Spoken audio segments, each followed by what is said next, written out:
시작 월요일입니다. 지난주 금요일 뉴욕 증시 3대 지수는 다행히도 일제히 상승 마무리를 지었죠. 트럼프 대통령의 관세 이슈로 인해서 매일 시장의 등락률이 변화를 맞이하고 있는데 일단 금요일장 같은 경우는 나스닥이 2%대 그리고 S&P 500이 1.8%를 기록하면서 주간 단위로는 오랜만에 상승을 하는 모습을 보였습니다. 긍정적인 지수 상승과 함께 시장에서 주목해볼 이슈들 어떤 것들이 있는지도 함께 점검을 해보도록 할 텐데요. 먼저 경제 한 줄 픽부터 체크를 해보도록 하겠습니다. 금요일에 뉴욕 증시가 긍정적일 수 있었던 이유 중에 대표적인 부분은 바로 반도체와 관련된 관세를 면제해주겠다라는 거였는데 다만 오늘 새벽 기준으로 또 전해진 속보를 함께 확인을 해보시면 아마도 조만간 이 반도체를 포함해서 전자제품과 관련된 관세를 최종적으로 몇 %대 사유를 부과할지 결정을 할 것 같습니다. 그런 가운데 지난주 금요일에 발표됐던 주요 경제 지표들도 함께 점검을 해보시면 지금 미국 안에서 1년치의 기대 인플레이션이 81년 이후 최고치까지 올라간 것을 체크를 해볼 수가 있었습니다. 근데 여기에 소비자 심리 지수는 지속적으로 하락세를 이어가면서 말 그대로 스태그플레이션에 대한 우려감이 계속해서 커지고 있는 모습이고요. 그런 가운데 미국의 모기지 금리도 7%를 돌파하면서 시장 안에서 금리 상승에 대한 부담감이 투자 심리를 또 흔들고 있기도 합니다. 보통 모기지 금리는 10년물 만기 국채와 함께 움직이는 같은 방향으로 움직이는 모습을 자주 보여주기 때문에 한마디로 금리 상승과 함께 이 모기지에 대한 부담감도 계속해서 올라가면서 1980년대 이후 최악의 주간 단위의 상승을 맞이했다라는 부분도 체크를 해볼 수가 있겠고요. 다만 관세와 관련해서 한 발 물러선 것처럼 보이는 트럼프 대통령이지만 일단 유럽 쪽에서는 관세 협상이 추가적으로 이어지지 않는다라고 했을 때 미국 빅테크에게 추가적인 세금을 부과할 수도 있겠다라는 말을 내놓기도 했습니다. 그 가운데 트럼프 대통령을 가장 힘들게 하는 3명의 인물이 아닐까 싶습니다. 북한과 러시아 그리고 중국의 수장들인데요. 아마 다음 달 9일 러시아에서 회동할 가능성도 현재 외신에서는 보도가 되고 있습니다. 러시아의 전승일이 5월 9일에 예정이 돼 있는데 이날 이 세 국가의 정상들이 모두 모일 수 있는 가능성이 현재는 보도가 되고 있고요. 최종적으로 확인된 부분은 아닙니다. 만약 한자리에 모이게 된다면 이 가운데 안에서 추가적으로 전해질 수 있는 이슈들은 어떤 것들이 있을지도 미리 파악을 해보는 게 좋을 것 같습니다. 자, 그 가운데 종목별 이슈들도 점검을 해봐야겠습니다. 지난주 금요일부터 시작된 은행주들의 실적 발표. 일단 나름 지난주에 발표됐던 은행주들은 예상치를 상회하는 서프라이즈의 기업들도 있었지만 경기 침체 우려감 때문에 주가 자체는 지난 한 주 동안 지속적인 하락세가 이어졌었죠. 특히 월간 단위로 놓고 봤을 때는 10% 넘게 가격이 하락했던 은행 대형주들도 있습니다. 이번 주에 추가적으로 은행주들이 실적을 발표하게 되는데 어떤 부분들이 또 시장 예상치를 상회하는 기업들이 나올지 지켜봐야 될 것 같고요. 그 가운데 테슬라 같은 경우는 M7 종목들 안에서도 지수 하락을 지난주 금요일에 보였습니다. 월가에서 테슬라의 목표 주가를 계속해서 하향 조정하는 리포트들을 내고 있는 상황인데요.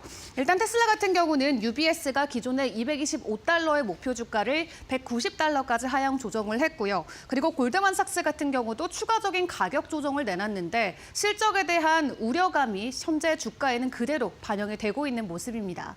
또 최근에 사우디 진출에 대한 부분을 공개하긴 했지만 워낙 전기차 인프라가 약한 국가이기 때문에 사우디 안에서 실제로 테슬라가 어느 정도의 퍼포먼스를 보여줄지는 아직 월가에서도 굉장히 미지수다라는 평가가 이어지고 있고요. 그리고 애플 같은 경우는 이번에 반도체 이 관세 면제로 인해서 일시적인 수혜를 받을 수 있는 종목으로 떠오르고 있습니다. 때문에 오늘 증시에서 애플의 주가를 주목해보자라는 내용들이 주말 사이 많이 나왔는데요. 다만 중요한 건 인도에서 아이폰 생산이 60%나 확대되긴 했지만 실제로 중국에 있는 10%의 생산 비중을 해외로 이전하는 데만 8년이 걸릴 것이다라는 분석들도 나오고 있습니다. 그만큼 쉽지 않은 여정이기 때문에 앞으로 애플의 움직임 계속해서 주목을 해보시는 게 좋겠습니다. 그 가운데 지난주 금요일 가장 가파른 상승을 보였었던 섹터로만 놓고 보자면 AI 의료주들도 있었습니다. 이 FDA가 이제 동물로 실험을 하지 말고 AI로 실험을 해야 된다라는 권고안을 내놓으면서 AI 의료 관련주들이 일제히 30% 가까운 반등세를 보였었고요. 그런 가운데 제이미 다이먼 CEO 같은 경우는 현재 S&P 500 기업의 실적 추정치가 주간 단위로 벌써 5%나 하향 조정됐다라고 이야기하면서 전반적으로 Q1에 대한 실적 우려감 불안감을 내비치고 있습니다. 그렇다면 실제로 시장 상황의 분위기는 어떠할지 뉴욕에 있는 김상윤 특파원 연결해서 좀 이야기 나눠보도록 할 텐데요. 자, 특파원님과 바로 연결해서 이야기 진행을 해보도록 하겠습니다. 특파원님 나와 계실까요? 네, 김상현 이대리 뉴욕 특파원입니다. 네, 일단 트럼프 관세 정책에 따라서 시장의 변동성이 크게 나오고 있습니다. 주말 사이도 새로운 소식들이 많이 전해졌는데 함께 정리해 주시죠. 네, 주말 사이 여러 뉴스가 있었습니다. 먼저 현재 관세를 거두고 있는 미 관세 국경 보호청이죠. CBP가 스마트폰, 컴퓨터, 반도체 등을 상호 관세 대상에서 제외하기로 한 발표가 있었습니다. 이 의미를 알아보려면 트럼프 대통령의 전체 관세 상황을 봐야 합니다. 상호 관세는 미국의 교역국의 관세, 비관세 정책 등의 상응해 무려 11에서 50%에 달하는 관세를 부과하는 정책이죠. 우리나라도 25%의 상호 관세를 부과받았죠. 한국의 대중 관세율이 미국의 대중 관세율이 거의 0%인데 어마어마한 관세입니다. 다만 트럼프 대통령은 국채 시장이 급변하자 일단 상호 관세를 90일간 유예하고 기본 관세율을 10%로 조정을 한 상황입니다. 문제는 중국입니다. 중국은 보복을 했다는 이유로 트럼프 대통령 취임 이후 관세율이 무려 145%가 추가됐습니다. 이 정도 수준이면 거의 교역이 단절되는 수준이죠. 아이폰 같은 경우는 중국에 공장이 있어 여기서 조립해 미국으로 판매되는데 이 경우 아이폰 가격이 2배 이상 폭등할 수밖에 없습니다. 미국 시민들은 대부분 아이폰을 사용하고 있습니다. 난리가 날 수밖에 없는 상황이었죠. 애플의 주가가 최근 폭락했던 것도 이런 이유였습니다. 그런데 지난 토요일 아침 CBP가 스마트폰, 컴퓨터, 반도체 등에 대해선 상호관세에서 제외한다고 발표하면서 최악의 상황은 피한 것으로 보입니다. 다만 관세율이 기존처럼 0% 내려가는 것은 아닙니다. 중국에 대한 관세율 중에서 상호관세율만 제외되고 연초부터 부과된 마약 문제와 관련한 20%의 관세율은 남아있습니다. 즉 아이폰에 대한 20%의 관세율은 계속 부과되는 것입니다. 물론 145%에 달하는 관세율에 비해서는 상당히 완화됐기 때문에 투자자들은 어느 정도 안도할 것으로 예상됩니다. 중국에서 메모를 생산하는 삼성전자, SK하이닉스 등 한국 기업에도 일단은 호재로 봐야 할 것 같습니다. 네, 다만 이번 관세 조치가 일시적일 수 있다라는 내용들이 계속해서 나오고 있는 상황인데 추가적인 업데이트 언제쯤으로 좀 예상을 해볼 수 있을까요? 네, 그렇습니다. 지금 면제가 된 건 상호 관세 부분에 한해서입니다. 지금 트럼프 행정부는 국가별 관세, 그리고 철강, 알루미늄, 자동차 등의 품목별 관세를 별도로 부과하고 있습니다. 이중 체계로 관세가 부과되고 있는 것이죠. 트럼프 대통령이 이날 혼란이 생기자 전자제품에 대한 관세는 추가될 것이라고 소설비디오에 다시 밝혔습니다. 관세를 물러야 할 반도체를 비롯해 전자기기 기업들은 미국에 공장을 지을 것이라는 판단에서죠. 바이든 행정부는 보조금이라는 당근을 통해 미국 내 공장 확장을 기했다면 트럼프는 관세라는 칼을 통해서 투자를 압박하고 있습니다. 완전히 180도 다른 방식이죠. 그러면 반도체 관세는 언제 나올까? 하워드 러튼이 미 상무장관은 전날 밤 인터뷰에서 상호관세가 면제된 첨단 제품은 한 달 후 적용할 반도체 품목 관세에 포함될 것이라고 밝혔습니다. 약 한 달 후라는 시점을 언급하는 것인데요. 트럼프 대통령이 조만간 발표할 것이라는 것에 비해서는 시점이 꽤 뒤로 밀린 것으로 보입니다. 시점이 연기됐다는 것은 트럼프 행정부가 관세 부과에 좀 더 신중해졌다는 의미로 볼 수 있습니다. 일단 관세를 막 때렸는데 생각보다 부작용이 많이 드러난 것이죠. 미국 기업들의 경쟁력을 강화시켜야 하는데 오히려 관세 부과로 미국 기업들이 더 어려운 상황에 처해진 것입니다. 반도체나 전자제품은 대부분 해외에서 생산되는데 관세를 부과하면 미국 기업에 불리할 수밖에 없는 것이죠. 지금 미국은 수조 달러를 투자해 데이터 센터 구축이 나서고 있는데 비용이 기하급수적으로 들어갈 수밖에 없는 것도 트럼프 대통령이 조금 더 의식하지 않았나 생각이 듭니다. 결국 반도체 관세 부과는 살아있는 카드이지만 시점이 뒤로 밀리고 있다는 점, 부작용이 굉장히 커지고 있다는 점 등을 고려해 애초 처음 계획했던 것보다는 가능성이 낮았다 이렇게 볼 수 있을 것 같습니다. 네, 그렇다면 지금 미국의 경제 상황 앞으로도 계속해서 변동성이 나올 수밖에 없는 상황일 것 같습니다. 이 달러에 대한 가치는 계속해서 내려가고 금리에 대한 불안감은 커질 수밖에 없을 것 같은데요. 이러한 경제 분위기 계속해서 이어질까요? 네, 미국 국채는 대표적인 안전자산으로 꼽히죠. 주식시장이 흔들리면 투자자들이 주식에서 자금을 뺀 후 미국 국채에 투자를 하는 것이 일반적인 현상입니다. 하지만 국채금리가 지금 떨어지고 있죠. 매우 이례적인 현상입니다. 10년물 국채금리는 한 주간 약 50bp가 뛰었고 30년 만기 미 국채금리도 48bp 이상 튀어 올랐습니다. 달러도 마찬가지죠. 관세를 부과하면 상대국 통화는 약화되고 달러는 고평가되는 게 일반적입니다. 하지만 정반대 흐름이 이어지고 있는 것이죠. 달러 인덱스는 100선 아래로 떨어졌고 반면 엔화와 유로화는 빠르게 절상됐습니다. 유럽의 경우 환율이 올라야 수출에 유리하고 관세 상승 여파를 상쇄할 수 있는데 그야말로 골 때릴 상황이 벌어지고 있는 것입니다. 시장에서는 이번 현상을 미국이 더는 안전자산이 아니라는 것을 보여줬다고 평가하고 있습니다. 트럼프 대통령의 불확실한 관세 정책에 따라 더는 미국에 투자를 할 수 없다는 시그널이라는 것이죠. 일각에서는 시장이 트럼프 관세 정책을 철회하기 위해 이 같은 압박에 나섰다는 평가입니다. 여전 정책은 불확실한 만큼 당분간 달러 국제금리 흐름도 불안전한 흐름을 이어갈 것으로 보입니다. 주식시장도 역시 변동성이 큰 만큼 투자자들은 매우 신중한 투자에 나서야 할 것으로 보입니다.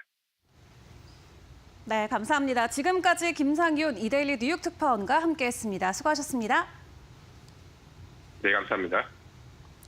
네, 이렇게 전반적인 시장 분위기부터 체크를 해봤습니다. 그렇다면 개별 종목들의 이슈들도 점검을 해봐야겠죠. N7 기업들의 변동성 그리고 그 외 특징주들은 어떤 것들이 있는지 김수영 캐스터와 함께하겠습니다. 네, 오늘 저번 주 뉴욕 증시에서 M7 종목들을 비롯해 주목받았던 특징적인 종목들 함께 살펴보겠습니다. 히트맵 보겠습니다. 4월 11일 뉴욕 증시는 기술주 중심으로 강한 반등세를 보이며 상승 마감했습니다. 트럼프 대통령이 중국산 전자제품과 관련해 관세를 면제하겠다고 밝히자 기술주와 반도체 중심으로 긍정적인 흐름 보였는데요. M7 종목들 가운데 기술주부터 살펴보겠습니다. 네, 우선 애플입니다. 애플은 4.06% 오르면서 장을 마감했습니다. 스마트폰이 관세를 부가 면제 품목에 포함하면서 아이폰 가격 급등 우려가 완화된 점이 투자 심리를 회복했습니다. 알파벳도 2.75% 오르며 강세 보였습니다. 알파벳의 주가는 AI 및 클라우드 서비스 수요 증가와 구글 검색 광고의 강한 실적 덕분에 상승했습니다. 마이크로소프트도 역시나 AI 솔루션 및 클라우드 사업의 확장에 대한 긍정적인 전망 덕분에 상승했습니다. 다음은 M7 종목들 중 반도체 먼저 살펴보겠습니다. 엔비디아는 3.1% 오르며 장을 마감했는데요. 엔비디아는 AI 및 데이터 센터 수요 증가로 수혜를 입으며 주가가 상승했습니다. 다음은 AMD입니다. AMD도 5.19% 오르며 장을 마감했는데요.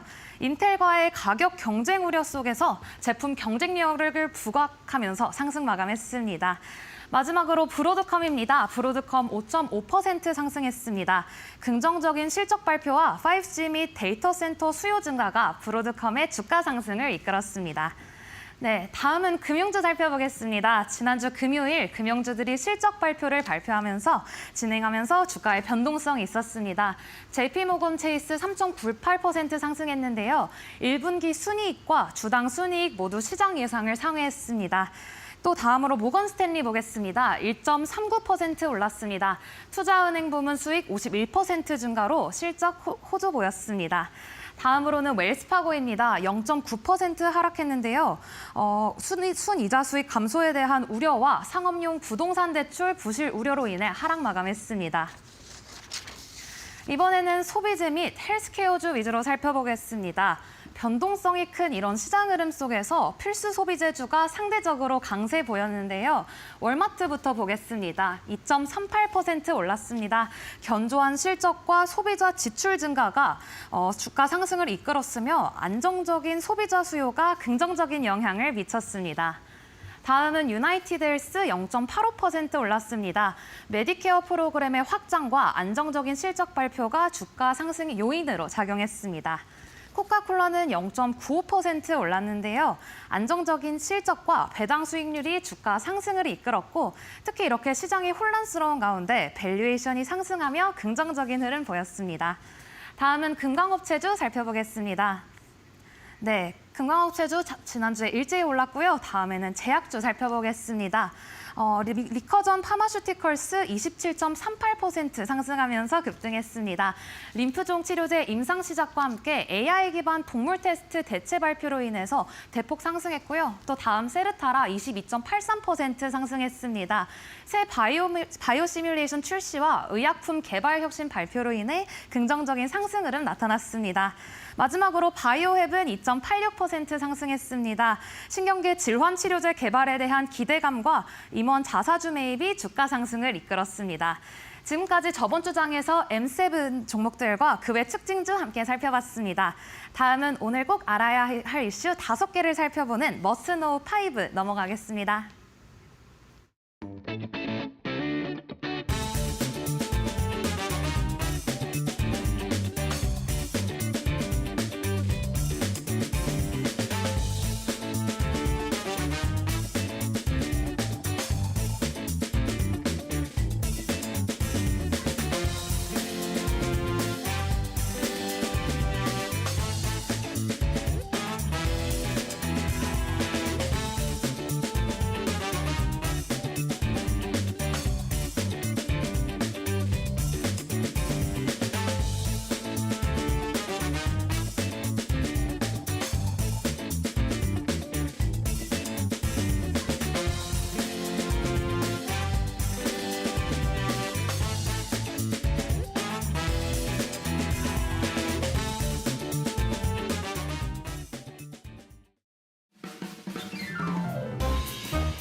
네, 관세 이슈와 함께 격변의 한때를 보내고 있는 글로벌 증시입니다. 이번 주에 과연 시장의 방향성은 어디에 초점을 맞춰주게 될까요?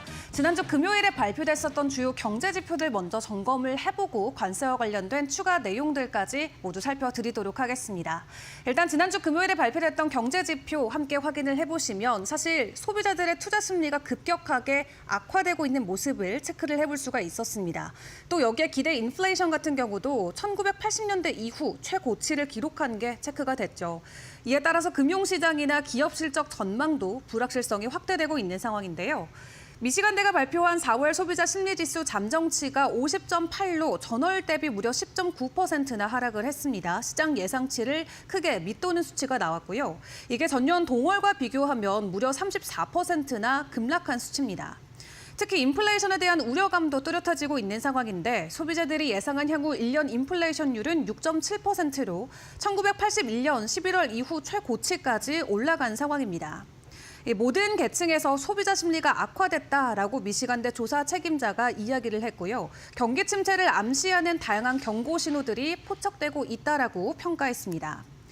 그런 가운데 3월의 도매 물가지수도 함께 발표가 됐죠. 생산자 물가지수가 전월 대비 0.4% 하락을 하면서 시장 예상치를 뒤엎는 수치가 공개가 됐는데요. 에너지와 식품 가격 하락의 주요 요인이지만 이번 통계는 트럼프 관세 시행 전 수치로 향후 물가 흐름에 대한 주의가 필요하다라는 분석도 나오고 있습니다.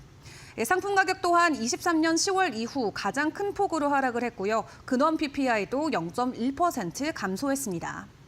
이렇게 금융시장에 대한 혼란과 기업 실적에 대한 전망까지도 같이 어두워지고 있는 상황인데 JP모건 체이스의 제이미 다이먼 CEO는 최근 며칠간 S&P 500 기업들의 실적 추정치가 평균 5% 하향 조정됐다라고 이야기하면서 앞으로 더 낮아질 수 있다라는 경고의 말을 남기기도 했습니다. 전반적인 경기에 대한 불확실성이 이어지면서 실적 시즌이 시작됐기 때문에 우려감이 커질 수밖에 없는 상황인데 향후 글로벌 경제에 미국 기업들의 실적이 어떤 영향을 미칠지 같이 지켜보셔야 될 것 같습니다. 이번 주에 주요 금융주들의 실적 잇따라 있기 때문에 매일 저일 시간을 통해서 함께 점검을 해보시길 바라겠고요. 일단 지난주 금요일 뉴욕 증시를 그나마 안도하게 해줬었던 관세 면제 이슈도 점검을 해봐야겠습니다. 다만 오늘 새벽 시간 기준으로 하워드 루튼 미 상무부 장관의 ABC 뉴스가 추가적으로 함께 인터뷰 공개가 됐는데요. 주요 내용 먼저 영상으로 체크해 보겠습니다. Well, remember, those products are going to be part of the semiconductor sectoral tariffs, which are coming. So you're going to see this week, there'll be a register in the Federal Registry. There'll be a notice put out. That is different types of work. So we're going to do that. We did that in autos. The president's going to do it for pharmaceuticals, and he's going to do it for semiconductors. So all those products are going to come under semiconductors, and they're going to have a special focused type of tariff to make sure that those products get reshored. We need to have semiconductors. We need to have chips, and we need to have flat panels. We need to have these things made in America. We can't be reliant on Southeast Asia for all of the things that operate for us. So what he's doing is he's saying they're exempt from the reciprocal tariffs, but they're included in the semiconductor tariffs, which are coming in probably a month or two. So these are coming soon. You shouldn't think this is really outside of it. Really think of it as being included in the semiconductor space, much like pharmaceuticals. So this is not like a permanent sort of exemption. He's just clarifying that these are not available to be negotiated away by countries. These are things that are national security that we need to be made in America. 네, 이처럼 미국 정부가 스마트폰과 노트북, 반도체 장비 등 주요 전자제품에 대한 관세를 일시적으로 면제하며 향후 반도체 중심 산업별 관세로 전환될 것이란 방침을 밝혔습니다. 하워드 루트닉 상무장관 같은 경우도 전자제품은 단순한 상호관세 대상이 아니라 국가 안보의 핵심인 반도체 산업에 포함되는 품목이다라고 이야기하면서 아이폰이나 디스플레이도 조만간 별도 반도체 관세가 부과될 것이라고 강조했는데요. 일단 트럼프 대통령은 이달 초 해방의 날이라는 이름으로 11%에서 50%의 상호 관세를 각국에 부과한 바가 있습니다. 다만 다른 국가에 대해서는 10%의 기본 관세만 적용하고 90일간 유예를 한 상태고요. 중국에 대해서는 145%에 달하는 고율의 보복성 관세를 유지하고 있는 상황입니다. 이러한 상황에서 추가적인 이 면제와 관련된 목록이 공개되자 일단 지난주 금요일 뉴욕 증시에서는 긍정적으로 반응을 했었고요.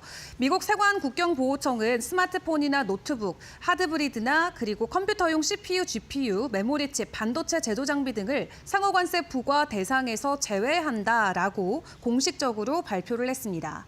업계는 이번 조치가 애플이나 TSMC, 델, 엔비디아 또는 삼성전자와 같은 글로벌 IT 기업들에게는 긍정적으로 작용할 것이다라고 보고 있고요. 이번 조치 자체가 단기적으로는 IT 기기의 가격 급등을 막기 위한 것으로 보여지지만 장기적으로는 반도체 산업을 중심으로 한 제조업 재편의 신호탄으로도 해석을 해볼 수가 있겠습니다. 다만 이런 관세 면제가 일시적이라는 것을 잘 주목을 해보셔야 될 것 같고요. 추가적인 세부 내용이 조만간 공개될 수 있음도 함께 주의해 보시는 게 좋겠습니다. 자, 이렇게 관세 면제 발표가 되면서 가장 많은 수혜를 받은 기업과 종목이 있습니다. 바로 애플이죠. 관세 면제로 인해서 일단 애플은 한숨을 돌렸는데 지금 중국 안에서의 탈중국 움직임을 가속화하고 있다라는 내용들이 계속 전해지면서 월가에서는 앞으로 애플의 움직임에 주목을 해보자라고 이야기를 하고 있습니다. 일단 애플 같은 경우는 지난주 금요일에도 긍정적인 주가 상승을 보였습니다. 월스트리트저널은 이번에 있었던 이 주요 관세 면제 대상을 놓고 기술업계 첫 승리다라고 평가를 하면서 특히 중국의 의존도가 높은 애플에 큰 호재로 작용할 것임을 전망했는데요. 이 애플 같은 경우는 미국이 수입하는 스마트폰의 81% 그리고 컴퓨터 모니터가 78%가 모두 중국산인 것으로 확인이 됐습니다. 트럼프 대통령이 대중국 고율 관세를 부과하면서 미국 IT 업계는 가격 급등 압박에 직면해 있지만 이번 상호관세 면제로 위기에서 벗어나게 된 셈인데요. 다만 애플은 이러한 정책 변화에 안주하지 않고 중국 중심의 공급망을 탈피하기 위한 움직임을 빠르게 확대하고 있습니다. 또 애플은 지난 1년 동안 인도에서 약 31조 원 상당의 아이폰을 조립을 했고요. 전년 대비는 무려 60%나 증가한 수치라고 합니다. 이 애플은 앞으로도 인도에서 생산한 제품을 미국 시장에 우선 공급할 방침이고요. 인도 정부 역시 보조금과 인센티브를 통해서 애플의 현지 확장을 적극적으로 지원하고 있는 것으로 확인됐습니다. 다만 블룸버그는 애플의 공급망 구조상 단기간에 중국을 탈피하는 것은 어렵다라고 지적을 했는데요. 애플의 공급업체 200개가 지금 중국을 기반으로 하고 있고 만약 애플이 전체 생산 능력 중에 10%를 중국에서 다른 국가로 이전하는 데만도 약 8년이 걸릴 것이다라고 추산을 하기도 했습니다. 때문에 앞으로 인프라 부족이나 인건비, 생산 효율성 등의 문제로 애플이 중국을 벗어나기는 사실상 어려울 것이다라는 평가가 이어지고 있는데요. 다만 관세만 면제받더라도 애플 측에서는 상당한 긍정적인 모멘텀과 요소로 받아갈 수가 있겠습니다. 해당 소식과 함께 M7 안에서 나름 큰 폭의 상승을 보였었던 애플의 소식부터 체크를 해봤고요. 그 가운데서도 추가적인 가격 하락이 나왔었던 테슬라의 소식도 챙겨보도록 하겠습니다. 일단 사우디에 본격적으로 진출한다는 소식이 전해졌지만 월가에서는 이날 추가적인 이 테슬라의 목표 주가를 하향 조정을 했습니다. 또 여기에 중국 쪽의 이슈까지 더해지면서 추가적인 우려감이 커지기도 했는데요. 일단 테슬라 같은 경우는 이날 증시에서도 소폭이지만 약보합으로 마무리를 지었습니다. 베런스는 중국이 미국산 자동차에 최대 125%의 보복 관세를 부과하겠다고 밝히면서 테슬라가 자사 중국 웹사이트에서 미국산 모델 S와 모델 X의 주문을 중단했다라고 보도를 했습니다. 두 모델은 미국에서 생산돼 수출되기 때문에 관세가 적용될 경우 약 45%의 가격 인하가 필요해서 수익성 악화가 불가피하다라는 분석이고요. 다만 해당 차량들의 판매 비중은 1분기 글로벌 판매량 약 13만 대 중 4%에 불과하기 때문에 직접적인 재무 타격은 제한적일 것으로 보여집니다. 그 가운데 테슬라는 지난주에 사우디아라비아에 공식적으로 사업을 시작하면서 시장 확대에 나섰죠. 사이버 트럭과 모델 Y 리모델링 버전 등을 판매하면서 중동 진출을 본격화했지만 현재 인프라 부족과 극한 기후 등으로 성장이 쉽지 않을 것이라는 우려감도 크게 나오고 있습니다. 사우디는 전기차 보급률이 현재 1%밖에 안 되는데 5년 안으로 30%까지도 확대하겠다라는 계획을 가지고 있지만 충전 인프라가 아직 100곳밖에 안 되는 것으로 확인되고 있고요. 여러 가지 이슈들을 점검하면서 월가 같은 경우는 테슬라의 글로벌 판매 둔화와 관세 부담을 우려해서 목표 주가를 잇따라 하향 조정했습니다. UBS 같은 경우는 테슬라의 목표 주가를 기존 255달러에서 190달러로 대폭 낮췄고요. 골드만삭스 같은 경우도 테슬라의 목표 주가를 275달러에서 260달러로 낮추면서 투자 의견은 중립을 유지하기도 했습니다. 이렇게 글로벌 전기차 수요 둔화와 무역 정책 리스크가 맞물리면서 테슬라의 주가 변동성 당분간은 계속될 수밖에 없을 것으로 보여지고 있습니다. 앞으로의 변화도 저희와 함께 점검을 해보시길 바라겠고요. 마지막으로 주말 사이 있었던 주요 암호화폐 소식들도 점검을 해보도록 하겠습니다. 관세 정책과 함께 비트코인의 가격 상승이 나왔죠. 84,000달러까지 가격을 올려주는 모습이 주말 사이에 나왔는데요. 현재 시각 기준으로는 전일 대비 1.8% 하락한 83,600달러 선을 지나가고 있습니다. 비트코인 가격 자체가 최근 이 뉴욕 증시와 커플링이 되면서 지속적인 주가 부진으로 이어지는 모습이 확인이 됐었는데 오랜만에 마이클 세일러가 또 본인의 계정을 통해서 글을 남겼습니다. 추가적으로 비트코인을 매집하겠다라는 내용을 암시했는데요. 이 노란색 점에는 관세가 매겨지지 않는다라고 하면서 본인들이 매집하는 노란색 구간을 다시 한번 강조를 했습니다. 관세 우려로부터 사실 굉장히 자유로운 자산이 비트코인이기 때문에 추가적인 가격 상승에 대한 부분을 기대를 해볼 수는 있겠지만 전반적으로 글로벌 투자자들에 대한 이 소비 심리가 위축되면서 최근 위험 자산이었던 암호화폐들도 굉장히 큰 폭의 하락을 맞이했었는데요. 84,000달러대 나름 가격 지지를 보여주고 있는 비트코인과 전반적인 암호화폐 이번 한 주 동안 추가적인 상승을 만들어낼 수 있을지 지켜보도록 하겠습니다. 지금까지 머스노 5 시간이었습니다.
안녕하세요. 매드토크 신입사원입니다. 오늘의 주제는 트럼프 UFC 참관, 볼카노프스키 볼만하네, 반도체 관세, 연구 없다, 트럼프 미국 국채 달러, 내가 이렇게 잘할 줄이야, 트럼프 관세 유예 3분도 아니고 3초 요리, 캐롤라인 랩이 더욱 또렷해진 토끼눈, 하드 데이터와 소프트 데이터의 잘못된 만남, 이번 주 시장에서 기대해 볼 만한 상황입니다.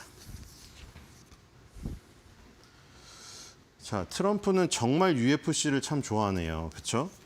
또 주말이라서 UFC를 보러 갔네요. 근데 그 내용이 볼만한 것 같아요. 그 지금 볼카노프스키가 원래 오랜만에 옛날에 정찬성 선수랑도 싸웠잖아요. 근데 오랜만에 저기 그 왕자를 잃었는데 마침 그 상대 선수가 한 체급 올려가지고 다른 체급에 도전한다고 해가지고 다시 비었어요. 그래가지고 랭킹 3위랑 붙었잖아요. 근데 진짜 어제 그 둘이 진짜 장난 아니었죠, 그렇죠? 나중에 가드 다 풀고 그냥 와보라고 둘 다 완전 도발해가지고 다 정신 상태가 정상이 아닌 것 같더라고 마지막에. 그래서 결국 그렇죠 왕자를 다시 차지했죠.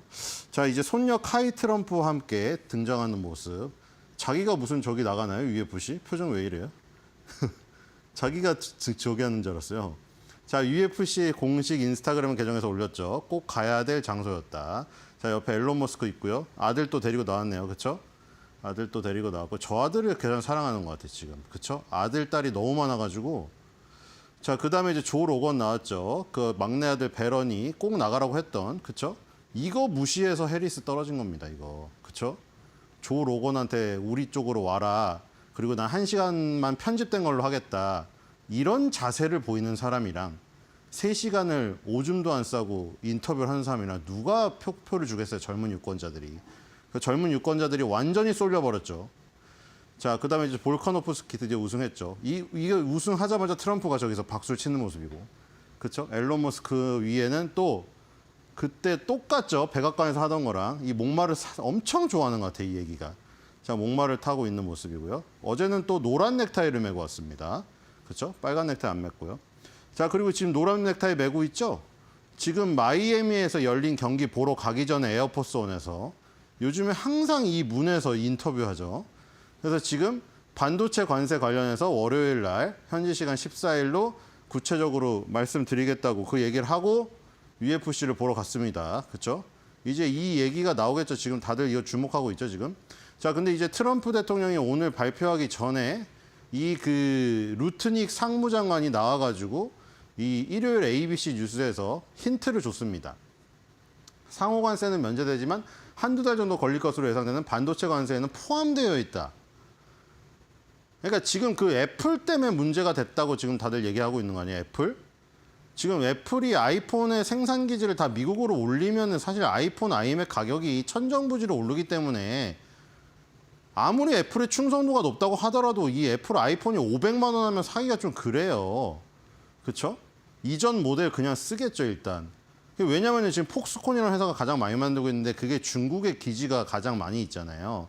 그러니까 그거를 일단 다 한 번에 탈출하기가 힘듭니다. 그 폭스콘이 인도에도 공장이 있잖아요. 그래서 인도로 많이 생산 비중을 옮겼지만 한계가 있는 거죠, 한계가. 그리고 지금 이런 상황에서 뭐 이 중국은 또 자신이 뭐 승리를 했다고 하고 있는데 그건 모르겠어요. 중국이 한 발 물러섰다고 미국 보고 지금 약간 비아냥대고 있어요. 지금 그거 보라고 해보라고 한번.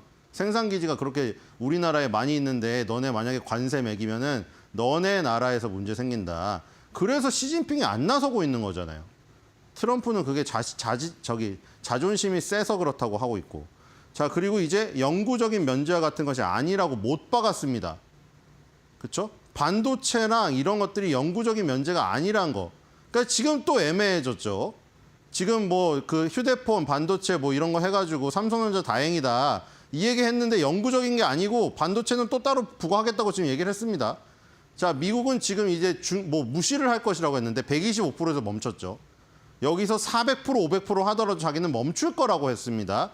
그 다음에 이제 다른 거 손대고 있죠. 뭐 헐리우드 영화 수입. 근데 솔직히 말해서 중국 영화 봅니까?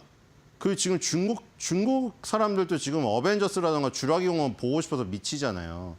물론 중국이 헐리우드 영화에 수입하는 그 부분을 많이 깎아먹으면은 할리우드에도 타격이 있는 건 사실이에요. 근데 그걸로 인해서 얼마나 타격이 있는지 모르겠어요. 어쨌든 간에 뭐 지금 이제 관세는 125%에서 멈추고 미국이 400%든 1000%든 하더라도 자기네는 안 하겠다는 거예요. 지금 일단 125% 더 이상 안 하겠다. 대신에 뭐 할리우드 영화 수입 금지라든가 뭐 이런 걸로 나가겠다는 것 같은데 문화적인 서비스로. 자, 시진핑 주석은 아예 전면에 나서고 있지 않죠. 중국의 발전은 항상 자력갱생과 근면에 기대해왔으며 부당한 억압을 두려워하지 않는다고 강조했다고 그냥 전에 전해온 얘기를 CCTV에서 보도했습니다. 자, 그리고 이제 또 트럼프 자랑했죠. 항상 이 문이죠. 자, 지금 계속 그 얘기가 나오고 있는 게 그거 아닙니까? 이 대표적인 안전자산이라고 하면 뭐가 있습니까?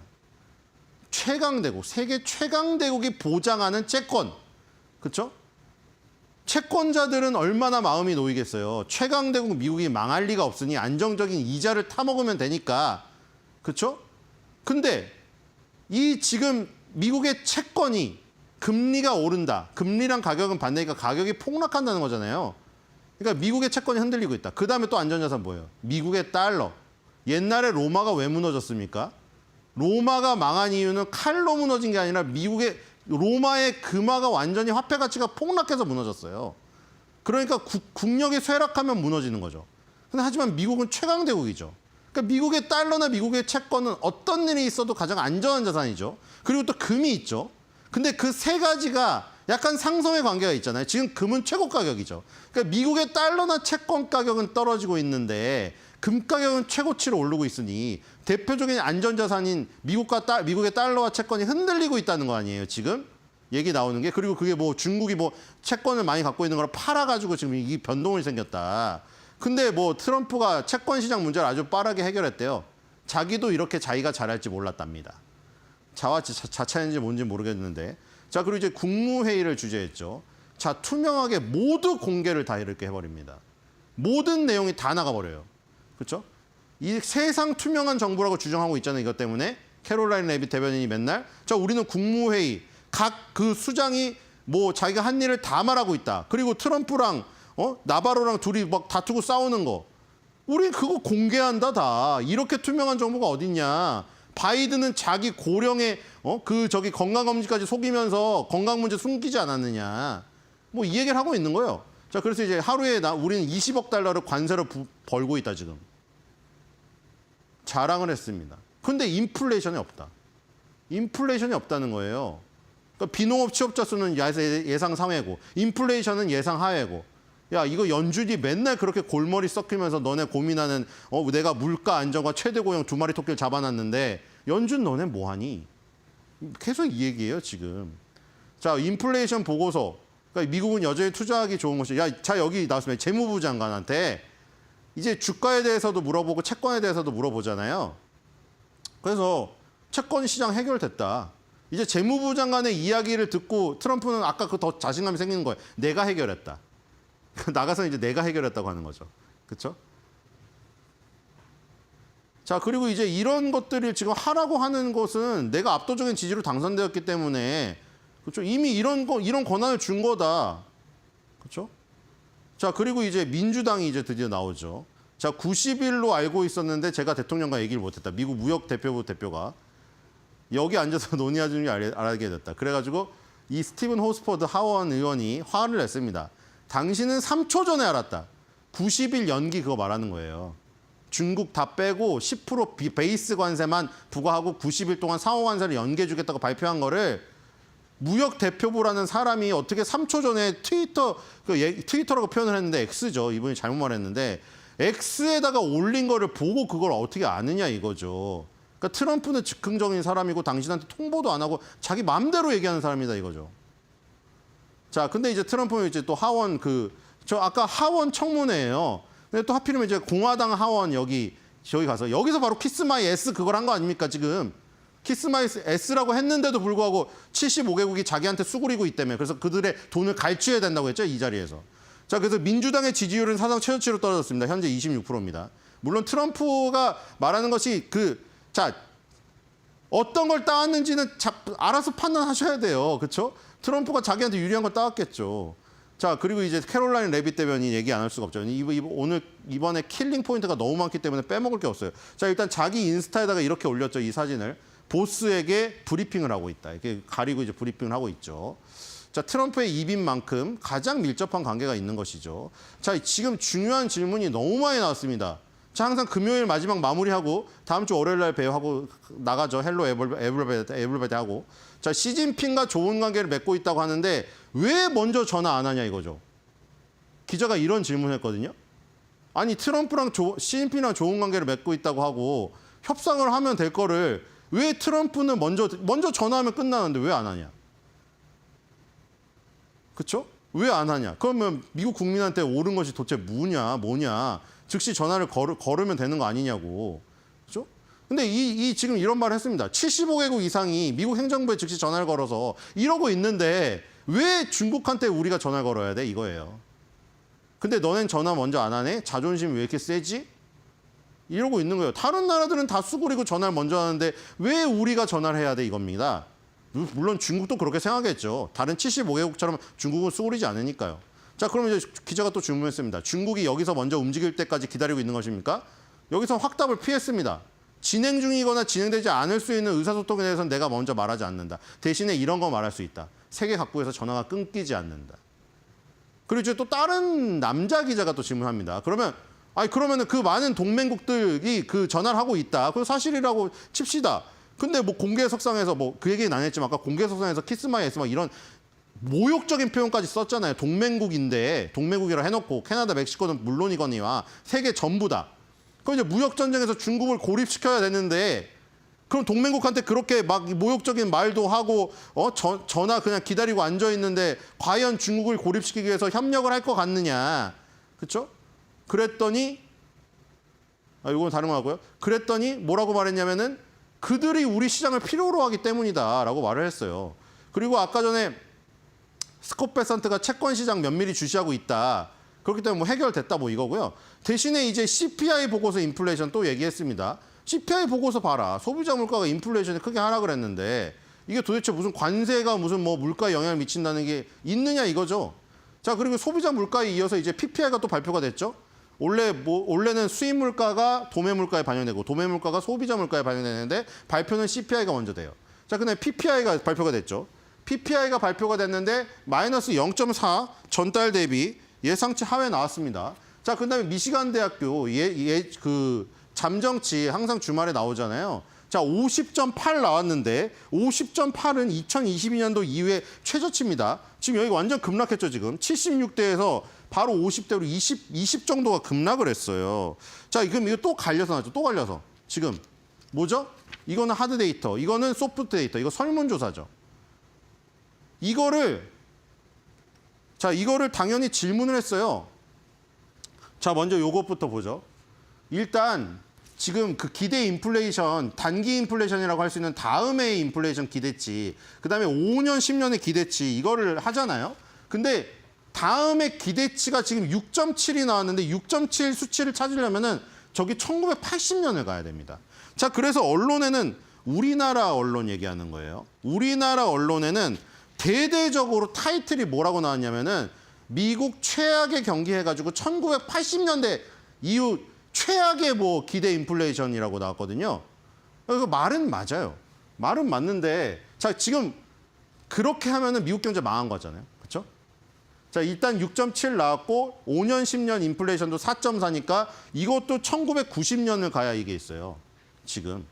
그러니까 소비자들한테 물어봤는데 미시간 대학교가 가게 이 그 기대 인플레이션이 너무 높다는 거죠. 앞으로 갔군요. 자, 그리고 이 부분입니다. 지금 굉장히 부정적인 대답을 하는 그 응답률이 60%가 나와가지고 1980년에도 없던 굉장히 높은 지금 이 그 모습이 나왔습니다. 엄청나게 높은. 그렇죠? 자, 그래서 이걸 뜯어보면은 자, 아까 기자가 그 질문도 했거든요. 소비자 심리 지수가 왜 이렇게 안 좋습니까? 그랬더니 캐롤라인 레빗 대변인이 소비자 심리에 좋은 영향을 끼칠 수 있는 것은 되게 많다. 소비자들이 자신감이 없어서 그런다. 트럼프랑 우리 정권을 믿으라. 이 얘기를 했어요. 근데 만약에 이런 자료를 들이밀었다면 조금 더 저기 하지 않았을까요? 그렇죠? 물론 캐롤라인 레빗 대변인이 안 보지만 아니 여기 뻔히 나와 있는데 지금 미시간대 심리지수 여기 소비지수에 아니 같은 현상을 보고 물론 그럴 수도 있어요. 자, 물론 저번에 말했죠. 공화당 지지자가 트럼프를 너무 사랑한 나머지 내가 지금 계란도 아침에 못 먹고 쪼들려가지고 죽을 것 같은데도 난 트럼프를 너무 사랑하니까 트럼프한테 뭔가 도움이 될 것을 해야 되니까 설문조사가 왔는데 긍정적으로 대답을 하려고 인플레이션 우려가 전혀 없다고 대답할 우려도 있죠. 당연히 있어요. 그럼 반대로 그럼 똑같은 관점에서 이것도 마찬가지죠. 그러면 민주당 지지자들이 기대 인플레이션에 7.9가 나왔는데 아까 전에 6.4가 나왔잖아요. 그 대표 지수가. 평균 다 누가 올렸습니까? 이건 무당층이고요. 무당층도 많이 올라갔죠. 이 지금 민주당 지지층이 7.9고 공화당 지지층이 0.9로 봤거든요. 지금 똑같은 에그 인플레이션 상황을 맞닥뜨리는 상황에서 이렇게 다른 겁니다. 물론 공화당 지지자도 올라갔죠. 그렇죠? 그리고 아까 전에 역선택의 우려도 있다고 했죠. 그럼 이거 마찬가지로 이것도 그렇게 해석을 해야죠. 그러면 공평하게. 그렇죠? 민주당 지지층의 이 기대 인플레이션이 말도 안 되게 지금 높은 상황이잖아요. 지금. 그렇죠? 이것도 반대로 이거랑 똑같이 생각할 수 있죠. 나는 그냥 그렇게 뭐 어렵지 않고 글쎄 난 계란 그대로 하루 아침에 후라이 2개씩 먹고 있는데 근데 트럼프가 너무 싫으니까 전화가 오면은 인플레이션 우려 지금 그래서 우리 소비자 가게 망하게 생겼다. 우리 가족 굶어 죽게 생겼다라고 대답할 수 있죠. 어쨌든 그걸 뭐 감안해서 생각하시면 됩니다. 자, 5년에서 10년도 마찬가지죠. 지금 이 민주당 지지층들은 5.1을 한 반면에 공화당 지지층은 1.6이고 무당층은 4.4예요. 차이가 어마어마하죠. 지금 이 공화당 지지층은 오히려 이거 뭡니까? 이건 디플레이션이에요, 이거는. 그렇죠? 그리고 자, 이거 보면은 여기서 갈리고 있는 거죠. 50.8이 나왔는데 50.8의 수치가 2010년도 그리고 저기 1980년도까지 가야 된다는 거죠, 지금. 이렇게 낮게 나왔다는 거예요. 그리고 뭐 현재 상황에 대한 거, 향후 상황에 대한 거. 그러니까 대표로는 50.8 이게 언론에 배포가 되는 것이고. 근데 어쨌든 낮게 나왔어요, 소비자 심리 지수가. 자, 그래서 이거를 어떻게 활용할 것인가, 그거의 문제인 것이죠, 이제. 여기서 예를 들어서 이제 블룸버그의 이코노미 인플레이션 데이터가 있어요. 그다음에 이 미시간대 그 다음 연도 요 민주당의 저기가 있습니다. 민주당 지지층이 한 게 7.9가 나왔잖아요. 아까 합친 건 6.4죠. 그러니까 지금 이게 하드 데이터와 소프트 데이터의 차이를 말하는 건데 극심하게 더 민주당 지지층에서 이렇게 나오고 있다는 거죠. 그렇죠? 왜냐면 보시면은 여기서 대충 보면 일치해 왔잖아요. 그렇죠? 일치해 오다가 갑자기 여기서 그래서 이런 의문을 캐롤라인 레빈 대변인은 이런 자료를 내밀어야 돼요. 그렇죠? 아니 왜냐면 트럼프가 들어서기 전까지 보면은 물가 지표 하드 데이터랑 심리 지수 민주당 지지층의 미시간대 소비자 심리 지수가 일치했는데 갑자기 여기서 무슨 일이 있었길래 이렇게 되냐 이거죠, 지금. 이걸 트럼프에 대한 반발심에 의한 어떤 그 조금 더 과대한 설문조사 결과가 아니면 이렇게 나올 수가 있냐 이거죠. 그렇죠? 그럼 해석을 할 수가 없잖아요, 그거 아니면. 그렇죠? 그리고 이 5년, 10년도 마찬가지입니다. 5점이라고. 그다음에 여기 그 뭐 여러 가지 있습니다. 뭐 수압 OI 5년 후의 인플레이션 수압 그 상품이랑 그다음에 이 뉴욕에서 발표되는 소비자 물가 지수가 있어요. 이런 것들은 지금 다 되게 안정적이죠. 안정적인데 지금 얘만 지금 취소됐잖아요. 이것도 저기잖아요. 5년, 10년 민주당 지지층의 인플레이션 기대입니다. 그러니까 이 다음에 기대는 민주당 지지층이 7.9, 5년, 10년은 5.1이 나왔어요. 그러니까 저기 대표 지수를, 대표 인플레이션을 하드 캐리한 게 민주당 지지층이죠. 근데 지금 이 하드 데이터랑 완전히 어긋나고 있고 그 전에는 그런 차이가 없었단 말이죠. 그렇죠? 그러니까 이걸 어떻게 해석해야 되냐. 자, 이번 주 이 기대할 만한 사항입니다. 4월 14일 월요일 날은 톰 바킨 리치몬드 연준 총재랑 라파엘 보스틱 애틀랜타 연준 총재 연설이 있고요. 요즘에 연준 총재들이 처음에 파월 의장이 얘기할 때만 해도 관세가 일시적인 영향이었을 거라고 했는데 지금 대부분 나와서 하는 게 조금 일치하고 있긴 합니다. 그렇죠? 관세가 일시적일 거기보다는 조금 더 장기적으로 더 아주 다양한 스펙트럼에서 나올 확률이 높다고 좀 인플레이션에 대한 우려를 얘기하긴 했어요. 자, 그다음에 골드만삭스, M&T 은행, 피나클 파이낸셜 파트너스, FB 파이낸셜, 어플라이드 디지털 실적 발표입니다. 여기 지금 금융주 실적 발표가 많네요. 자, 화요일 날은 연방소득세 신고 마감일. 자, 그다음에 이제 수출입 물가 지수가 마지막으로 발표되네요. 그렇죠? 소비자 물가 지수 발표됐는데 예상치 하회. 저기 도매 물가 지수, 생산자 물가 지수 발표됐는데 예상치 하회 나왔죠. 그래서 그걸 가지고 트럼프 행정부나 캐롤라인 레빗 대변인은 계속 소비자 심리 지수가 안 좋다고 하는데 우리를 믿어라. 자, 인플레이션은 하락하고 있고 기대 지수로서 그렇게 높게 나오지 않을 만한 여러 사항이 있으니 국민들에게 그게 반영될 것이다. 뭐 이 얘기를 하고 있죠. 자, 이제 수출입 물가 지수만 낮게 나오면은 자, 봐라. 수출입 물가 지수, 도매 물가 지수, 소비자 물가 지수 전부 다 안정적인 상황이다. 결국에 우리가 펼치는 이 관세 정책이 뿌리를 내리면 모든 것이 좋아질 거고 그럼 심리도 좋아질 것이다. 이렇게 주장을 계속할 수 있겠죠. 자, 엠파이어 스테이트 제조업 지수 발표가 되고요. 존슨앤존슨, 바인크 오브 아메리카, 시티그룹. 자, 또 금융주 쭉쭉 나오네요. 이 PNC 파이낸셜, 에릭슨, 유나이티드 항공 실적 발표합니다. 자, 수요일입니다. 미국 소매 판매 중요합니다. 나오죠. 그다음에 산업 생산 용량 활용 나오고요. 비즈니스 재고, 주택건설 실내업자, 주택건설업자 실내지수가 나옵니다. 자, 그다음에 이제 베스 해맥이 나오네요. 이번 연도에 투표권은 없지만 작년 마지막에 아주 그 강렬한 인상을 남겼던, 그렇죠? 혼자 반대를 하여 매파의 등장, 그렇죠? 보호먼을 잇는 젊은 여성 매파의 등장이었죠. 베스햄의 클리블랜드 연준 총재 말하고요. 제프리 슈미드 캔자스시티 연준 총재, 로리 로건 댈러스 연준 총재 연설할 예정입니다. 자, 쭉쭉 나오죠. 이 모든 연준 총재들이 다 관세 인플레이션에 대한 우려를 동시에 말을 한다면 사실 조금 그 압박이 있을 수가 있습니다. 트럼프 행정부에. 자, ASML 홀딩스, 에버트 레버토리스, 프롤로지, 미국 뱅코브, 킨덤 오건, 트러블러스 실적 발표 있습니다. ASML 중요하네요. 그렇죠? 과연 지금 그 엔비디아를 비롯해서 이 후폭풍이 이 저희 ASML까지 미쳤을지 봐야 될 것 같고요. 4월 17일 목요일입니다. 항상 나오는 초기 실업수당 청건수. 만약에 이것도 낮게 나오면 또 올리겠죠. 그렇죠? 백악관 홈페이지랑 트럼프가 트루스 소셜에 또 올릴 겁니다. 실업자 줄어들었다고. 자, 주택 착공, 그다음에 필라델피아 연준 제조업 설문조사 나오죠. 뉴욕 엠파이어 스테이트 지수에 이어서 필라델피아까지 제조업에 대한 상황을 알 수 있는 게 나오고요. 자, 이제 드디어 TSMC가 나오죠. 자, TSMC는 대만 회사라, 그렇죠? 오전에 우리 장 펼쳐질 때 나옵니다. 자, 유나이티드 헬스 그룹, 유나이티드 헬스 그룹 요즘에 주가 좋죠. 자, 그다음에 넷플릭스도 다 주목하고 있고요. 아메리칸 익스프레스 카드, 마시 맥러넌, 블랙스톤, 트루이스트 파이낸셜 실적 발표 있습니다. 자, 수목이 굉장히 지금 중요하네요. 자, 금요일입니다. 메리 데일리 샌프란시스코 연준 총재 연설할 예정입니다. 자, 이번 주에는 그 연준 총재들 연설이 상당히 많이 있네요. 그렇죠? 한 6, 7개는 나오는 것 같습니다. 연설하는 그 내용이 굉장히 중요할 것 같고요. 역시 수요일, 목요일이 중요하겠죠. ASML과 TSMC. 여기 서학개미 분들이 가장 관심이 많으신 엔비디아나 브로드컴, 그리고 데이터 센터, 마이크로소프트의 철수, 이런 것과 연관된 실적들이기 때문에, 그렇죠? 이 슈퍼을, 그다음에 세계의 제조 공장, 이 회사들의 실적이 상당히 중요한 것 같고, 자, 넷플릭스도 관심이 많은 부분이죠. 그다음에 아메리칸 익스프레스 카드, 아까 전에 시티뱅크라든가 금융주의 실적이 상당히 많이 몰려있는 이번 주가 역시 저번 주보다는 굉장히 주목할 만한 기업들이 많이 지금 포진되어 있음을 알 수가 있습니다. 자, 이 트럼프가 UFC를 상당히 좋아해요. UFC에 또 참가를 했죠. 저번에 말씀드린 대로 싱크로나이즈드 이런 건 절대 참가를 하지 않는다고 하죠. 그리고 아무리 UFC를 좋아하더라도 이번에 간 이유는 분명히 있을 것 같아요. 왜냐하면 자기의 지지층들에게 강하게 어필해야 될 지금 타이밍이거든요.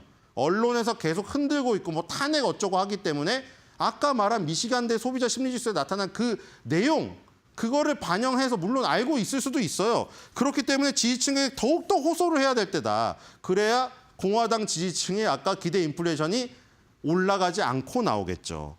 자, 그래서 오늘의 한 줄 매도평입니다. 트럼프의 UFC란 무엇인가?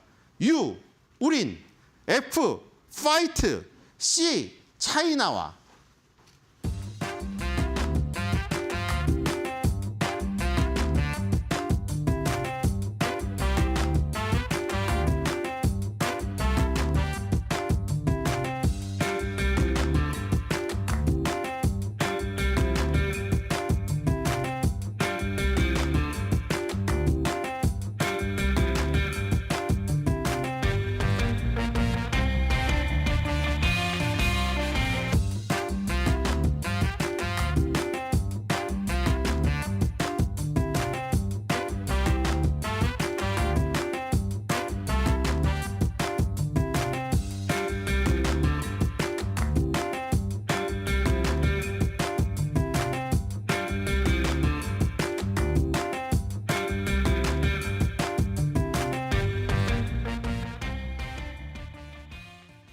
관세 이슈로 뉴욕 증시 연일 롤러코스터 장세가 펼쳐지고 있습니다. 지난주 나스닥이 12%대 급등한 데 이어서 금요일 증시에서도 추가적인 지수 상승이 나왔는데요. S&P 같은 경우는 이날장에서도 1.8% 오름폭을 키우면서 지난 1년 반 만에 주간 단위로는 최대 상승폭을 보여주기도 했습니다.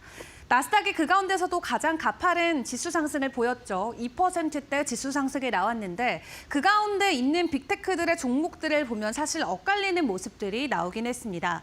반도체 관련주들이 이 관세 면제와 관련된 긍정적인 모멘텀과 함께 일제히 가격 상승을 보이면서 엔비디아도 3% 넘게 오름폭을 보였고요.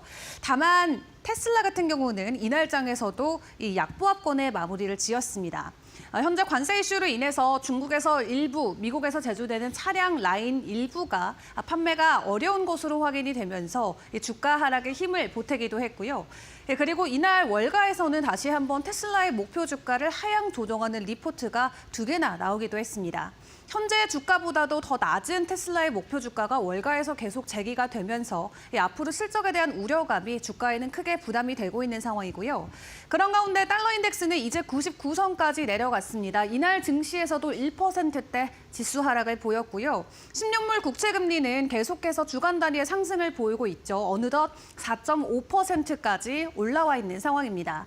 이렇게 미국채가 급락하게 되면 금리가 급등하는 것으로 이어지게 되는데 신용 리스크 확대로 인해서 투매 현상이 나타날 수가 있겠고요. 그리고 이 정부의 이자가 급증하면서 금리 상승에 대한 부담감, 또 여기에 소비나 투자의 위축으로 이 지속적으로 시장 안에는 부정적인 이슈로 자리매김할 수가 있겠습니다. 일단 트럼프 대통령도 가장 중요하게 보고 있는 국채금리의 상승, 이번 주는 어떤 변동성을 보일지 같이 지켜보시죠. 자, 그 가운데 주요 종목들의 변동성도 점검을 해보겠습니다. M7 종목들 안에서 이번 주에 같이 점검을 해볼 종목들부터 보도록 할 텐데요. 일단은 빅테크 종목들을 놓고 봤을 때 기본적으로 추가적인 변동성이 나오긴 했습니다만 관세와 관련돼서 추가적인 움직임이 나올 부분에 미리 점검을 해보시는 게 좋겠죠. 지금까지 미국과 중국 안의 변동성을 놓고 체크를 해봤을 때 4월 9일에 미국이 중국에게 관세를 125%를 먼저 매겼고요. 그다음에 중국이 미국을 향해서 보복 관세 84%, 그 다음에 미국이 최종적으로는 145%가 맞다라는 정정의 코멘트를 남겼습니다. 그리고 지난주 금요일에 중국이 미국으로 다시 한번 보복 관세를 125%까지 끌어올렸는데 일단 트럼프 대통령과 중국 측의 입장이 현재 상황에서는 같습니다. 더 이상 관세를 올리는 것은 의미 있는 일이 아니다. 한마디로 관세 추가 상승과 관련해서는 항복을 했다. 외신에서는 이렇게 좀 풀이를 하고 있고요. 덕분에 이런 기대감이 증시에는 긍정적으로 작용이 됐고 추가적으로 힘이 되어뒀던 건 바로 관세 면제와 관련된 부분이 되겠습니다. 중국산 제품들뿐만 아니라 스마트폰이나 반도체, 컴퓨터와 같은 전자기기들에 대해서 일시적으로 관세를 면제하겠다는 내용들이 보도가 됐는데 다만 오늘 또 추가적으로 발표된 새벽의 내용을 확인을 해보면 상호관세와 관련해서는 일단은 제외는 맞지만 품목별 관세가 부과될 것이다라고 합니다. 한 달 안으로 최종적으로 수치가 나올 것으로 보여지는데 일시적으로 달래기에 들어간 것일지 혹은 이 안에서 추가적인 변동이 나올지는 같이 지켜보시죠. 자, 그 가운데 이제 우리가 기다려볼 수 있는 증시 반등의 세 가지 재료는 이렇게 되겠습니다. 사실상 트럼프 풋은 이미 지난주에 나왔다라고 생각을 해볼 수가 있겠죠. 90일간의 유예를 해주기도 했고 또 중국을 향해서 더 이상의 추가 관세는 의미가 없다라는 발언을 내놨기 때문에 트럼프발 긍정적인 증시 상승은 지난 한 주 동안 보여줬다로 정리를 해볼 수가 있겠습니다. 다만 현재 트럼프 대통령의 이러한 움직임이 트럼프 일기 때와 굉장히 유사하다는 평가가 나오고 있습니다. 그 당시에도 증시가 20%대 낙폭을 보였을 때 트럼프 대통령이 구두로 개입을 한 바가 있었는데요.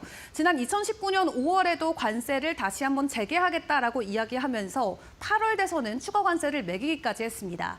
한마디로 관세 유예 이후 조금 시간이 지나자 다시 말을 반복하는 그런 트럼프 대통령의 모습이 나왔는데 지난 일기 때 모습이 그대로 다시 한번 재현이 되게 된다면 시장 안에서의 변동성은 더욱더 극심화될 수 있겠다라는 것을 미리 예측을 해볼 수가 있겠고요. 또 증시 반등의 두 번째 긍정적인 재료로는 연준발 긍정적인 모멘텀이 되겠습니다. 오는 5월에 있는 FOMC에서 금리를 인하하게 해준다면 시장은 긍정적으로 받아들일 수가 있겠죠. 다만 연준은 아직까지도 아니다라는 입장을 확실히 보여주고 있습니다.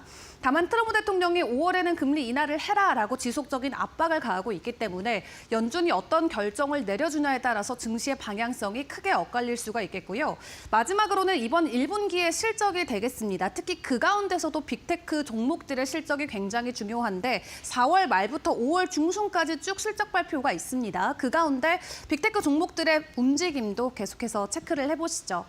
자, 종목별로의 움직임도 조금 더 자세하게 점검을 해보겠습니다. 일단 애플과 알파벳, 마이크로소프트의 내용들 점검을 해보도록 할 텐데요.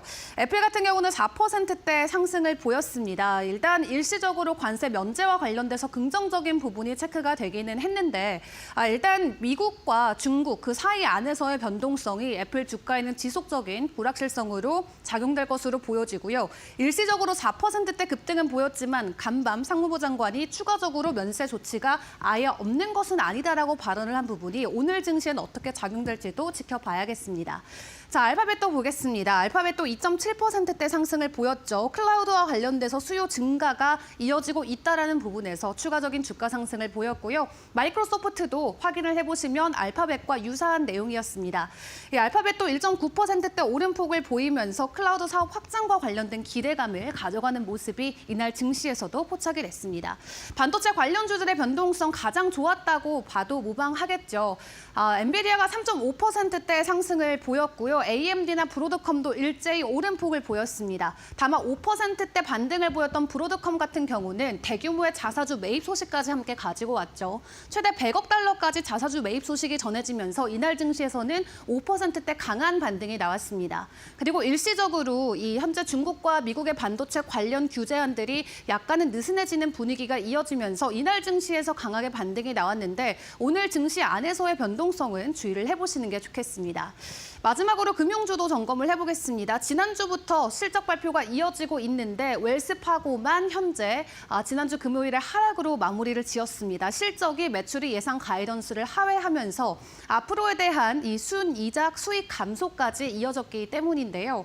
다만 JP모건과 모건스탠리는 역대급 실적을 공개하면서 이날 주가는 일제히 상승을 했고요. 이번 주에도 뱅크 오브 아메리카나 다른 종목들의 실적 발표가 이어지는 만큼 은행주들의 변동성은 계속 주의를 해보시는 게 좋겠습니다.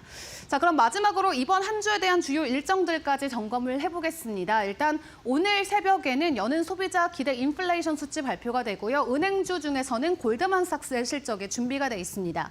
이번 한 주의 실적을 보시면 은행주들의 시티나 뱅크 오브 아메리카 실적 준비가 돼 있는 상황이고요. 그 외 주요 지표들이라던가 그리고 유럽과 한국의 금통위도 있습니다. 금리 인하가 나와줄 수 있을지 같이 기다려보겠고요. 이번 주에 가장 중요한 일정은 이번 주 금요일이 되겠습니다. 부활절과 함께 증시가 하루 쉬어가는 날인데 이번 주는 거래일이 짧은 만큼 변동성이 더 크게 나올 수 있다는 것도 주의를 해보시는 게 좋겠습니다. 그리고 이번 달의 주요 일정으로 놓고 봤을 때는 M7에서 가장 먼저 실적을 발표해주는 테슬라가 오는 22일에 실적 준비를 하고 있고요. 뒤를 이어서 메타와 마이크로소프트도 이제 이번 달에 실적 발표가 이어지게 됩니다. 앞에서 확인을 해봤었던 것처럼 관세에 대한 부담감이 있지만 증시 안에서 금리 인하 그리고 빅테크들의 긍정적인 실적만 잘 뒷받침이 돼준다면 증시 안에서의 분위기에 충분히 전환될 수가 있을 것 같은데요. 시장 안에서의 전환점 우리가 이번 주에 먼저 맞이해볼 수 있을지 이번 한 주간의 움직임도 저희와 함께 챙겨보시길 바라겠습니다. 자, 그럼 이어서 국내 증시와 미국 증시 안에서의 연결고리들, 이슈들 어떤 것들이 있을지 김수영 캐스터와 함께 보겠습니다. 네, 오늘 미국장의 영향으로 우리 국내장에서 주목해볼 기업들 살펴보겠습니다. 우선 애플입니다. 트럼프 대통령이 스마트폰과 PC 등 중국산 전자제품 관세 면제 발표가 되면서 주가 상승했습니다. 이런 긍정적인 소식, 우리나라 기업 LG 이노텍에도 영향 미칠 것으로 보이는데요. LG 이노텍은 카메라 모듈 공급사로 아이폰 수요 증가에 따른 수혜 기대해봐도 좋을 것 같습니다. 다음 엔비디아입니다. 엔비디아 역시 중국산 전자제품 관세 면제 발표로 지난주 주가 상승했죠.